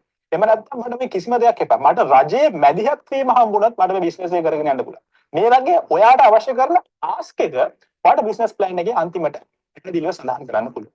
ඉතින් ඔය කියද්දිම මට මතක් වෙච්ච අනිත් දේ තමයි දැන් බිස්නස් එකක් කරන් යනකොට සල්ලි බිස්නස් එක කරන් යන සල්ලි කොහෙන්ද හොයාගන්න කියන ප්‍රශ්නේ හැමෝටම තියෙනවානේ. බිස්නස් එකක් කරන්නේ නැති වෙන්න තියෙන ලොකුම හේතු වලින් එකක් තමයි ඕක. ඉතින් ඔන්න ඔය හේතුව නිසා Simple Books අපි channel එකෙන් මීට කලින් වීඩියෝ කරලා තියෙනවා. බිස්නස් එකක් පටන් ගන්න ඔයාට සල්ලි හොයාගන්න පුළුවන් ප්‍රධාන විදි 11ක්. ප්‍රධාන විදි 11ක් ගැන වෙනම වීඩියෝ එකක් අපි කරලා තියෙනවා. ඒකේ link එක මම ඔයාලට description එකේ දාලා තියන්නම්. ඔය වීඩියෝ එක බලලා නැත්නම් අනිවාර්යෙන් ඒකත් බලන්න. right. දැන් ඔයාගේ හිතේ තියෙන බිස්නස් අයිඩියා එක රියැලිටි එකක් කරන්න. කොහොමද ඔයාගේ බිස්නස් ප්ලෑන් එක හදන්නේ පිළිබඳව ඔයාලට ඉතාමත් හොඳ දැනුමක් මේකෙන් ලැබිලා ඇති. දැන් ඔයාගේ කවුරු හරි මොනාරි දෙයක් ඇහුවත් ඔයාලට ඕනම දෙයකට උත්තර දෙන්න පුළුවන්. විශ්වාසය confidence එක තියෙනවා. ඉතින් දැන් ඔයාගේ ප්ලෑන් එක හදන් යනකොට ඔයාලට තමයි ප්‍රශ්නයක් වල තියෙනවා නම් අපිට මේ Simple Books consultants වල right. ළමයි ඔය ටික තමයි අපිට තියෙන්නේ මේ අද ඩිස්කස් කරන්න. අදින් අපි මේ ව්‍යාපාරයක් ආරම්භ කිරීම කියන පාඩම ඉවරයි. අපේ බිස්නස් හා සම්බන්ධ තව පාඩම් ගොඩක් අපේ ඊළඟ ලෙවල් එකේදී අපි සාකච්ඡා කරනවා. එතකොට අර මම යවපු වීඩියෝ එකත් බලන්න. චාමින්ද කුමාරසිරිසගේ බිස්නස් ප්ලෑන් එකක් හදන්නකොට අවධානය යොමු කරන්න ඕන කාරණා සම්බන්ධව සෑහෙන්න ලස්සනට කරපු හොඳ වීඩියෝ එකක් තියෙනවා. මම මේක ඔයගලන් අපේ මේ බිස්නස් මැනේජ්මන්ට් අපේ ගෲප් එකේ මම දැම්මා. ඒක අනිවාර්යයෙන්ම බලන්න. ඔයගලන්ට ඊයේ සෙෂන් එකේ අද සෙෂන් එකේ දෙකේම වීඩියෝස් හෙට දෙවෙනිකොට අපි අප්ලෝඩ් කරලා තියන්නම්. හෙට හෙට හවස අනිද්දා වෙනකොට මම ලකුණු කොහොම දෙන්නම් ඔයගලන්ගේ අසයින්මන්ට්ස් වල ලකුණු. ඒ වගේම ඊළඟ අසයින්මන්ට්ස් උත් පුළුවන් නම් මම මේ සතිය 5 වෙනිදා 6 වෙනිදා නෙවෙයි ඉතින් ඊළඟ අසයින්මන්ට්ස් දෙක සහ අපේ විභාගේ තියෙන කවදාද ඔන්ලයින් තියෙන මොනවද කොහොමද මොන වගේ දේවල්ද බලා ගන්න ඕනේ කියන එක මම ඔයගලන්ට පොඩි දැනුවත් කිරීමක් ඊළඟ සතියේ කරන්නම්. ඊට ඉස්සෙල්ලා මම පුළුවන් නම් assignments ඊළඟ assignments එක මොනවද කියලා මම ඔයගලන්ට එවන්නම් දැනුවත් කරන්නම් අපේ group එක හරහා. right. එහෙනම් thank you very much. අදට අපි session එක නවත්තනවා. සර් විනාඩියක් ඉන්නකෝ. ඔව්. සර් මේ අර 3:16 වෙනිදා රෙකෝඩින් එක අපිට හම්බුනේ නෑ. මේ ඒකේ සර් පර්සන්ටේජ් එක දෙන්නම් කිව්වා. 3:16 මොකක්ද දන්නේ කරේ අපි නේද කාවින්ද? ඒකේ මේ මට ඒක නම් පොඩි මතක නෑ සර්. මම ඒක බලන්න percentage එක- ඒක presentations ටික ඔක්කොම ඔව්. ගෲප් එකට දාන්නම් ඔයගලගේ WhatsApp ගෲප් එකට දාන්නම් presentations ඔක්කොම දැන්ට අපි කරපුවා. සර් හා හරි ඒ ටික ඔක්කොම ඔයගලන්ට බලන්න පුළුවන් ඔක්කොම presentations ටික දාන්න. එතකොට ඔයගලන්ට ඔක්කොම බලාගත්තා. ඔක්කොම presentations set thank you. right අද වෙනකල් sessions Right, එක කරමු. අනිත් දේ තමයි අපේ feedback එකක් අපි ගන්නවා. ඒ feedback එක කරන්නේ ඊට අමතරව අපේ ඊළඟට ආයි batch එක පටන් ගන්නවා මේ ගොඩක් වෙලාවට අවුරුද්දෙන් පස්සේ. අපි විස්තර කියන්නම් ඔයගලන්ට ඒක අදාළ වෙන්නේ නැහැ. අපි විභාග සම්බන්ධයෙන් හා ඒවා සම්බන්ධයෙන් විස්තර අපි ඔයගලන්ට කියන්නම් ලබන සතියේ right. එහෙනම් මේ අර වීඩියෝ එකත් බලන්න චාමින්ද කුමාරසිරි සර්ගේ මොනවද විභාගෙට බලා ගන්න ඕනේ කියන එක මම මේ සතියේ ડોකියුමන්ට් එකක් හදලා ඔයගලන්ට අනිවාර්යයෙන්ම එවන්නම්. හරිද? විභාගෙට දින සහ දැන් අපි දින නිවාඩු දෙන්න දවස් ටික දන්නේ හින්දා මම හරියටම ඔයගලන්ට දිනයක් කියන්නත් පුළුවන් වෙයි අපිට එක්සෑම් එක කවදද තියෙන්නේ කියලා. ඊට ඉස්සෙල්ලා අපි assignments දීලා assignments වල ලකුණු ඔක්කොම ඔයගලන්ට දුන්නාට පස්සේ තමයි final exam එක තියෙන්නේ. හරිද? මොකද final exam එකේ ලකුණු minimum ලකුණු 30ක් තියෙනවා final exam එකට. ඒකෙන් 15ක් ගන්න එක අනිවාර්යයි. අපි ඒක මුලින්ම කියලා තියෙන්නේ. ඒකින්ද අපි බලමු ඒකට ඔයගලන්ට සූදානම් වෙන්න ඉස්සෙල්ලා විස්තර කියන්න. right. හරි එහෙනම් thank you very much. හෙටත් නිවාඩුයි මං හිතන්නේ සමහර කට්ටියට. පරිස්සමින් ඉන්න මේ දවස් එච්චර හොඳ දවස් නෙමෙයි. මන් දන්නේ මේ කරි ජ්‍යොතිෂ්‍යයක් තියෙනවා මොකක් කරි දෙයක් කියලා මේ දැන් ටිකට ඉස්සෙල්ලත් ආයි භූමිකම්පාවක් වෙලා තියෙනවා ටොංගෝ ආචි පැසිෆික් සාගරයේ 7.1 මේ රික්ටර් ස්කේල් එකේ 7.1 earthquake එකක්. හරිද? તો මේ දවස්වල පොඩ්ඩක් හොඳ නෑ ලෝකෙටම සහ අපිට ඉතින් කොහොමත් හොඳ නෑ ලංකාවේ. මේකින්ද පරිස්සමින් ඉන්න හැමෝම අපි ලබන සතියේ හම්බෙමු. අවුරුද්ද කියලා කලබල වෙලා එමේ දුවන්න එපා. බොහොම පරිස්සමින් ඉන්න මේ දවස්වල. මේ දවස් ඇත්තටම එච්චර හොඳ නෑ. හොඳ නැති දේවල් තමයි ගොඩක් වෙන්නේ. හරි? ඉන්න පාඩම් කරගෙන ගෙදරට වෙලා තමන්ගේ වැඩ කරගෙන බොහොම පරිස්සමින් ඉන්න. right. එහෙනම් බොහොම ස්තුතියි. අපි ලබන සතියේ හම්බෙමු. right. thank you. good night.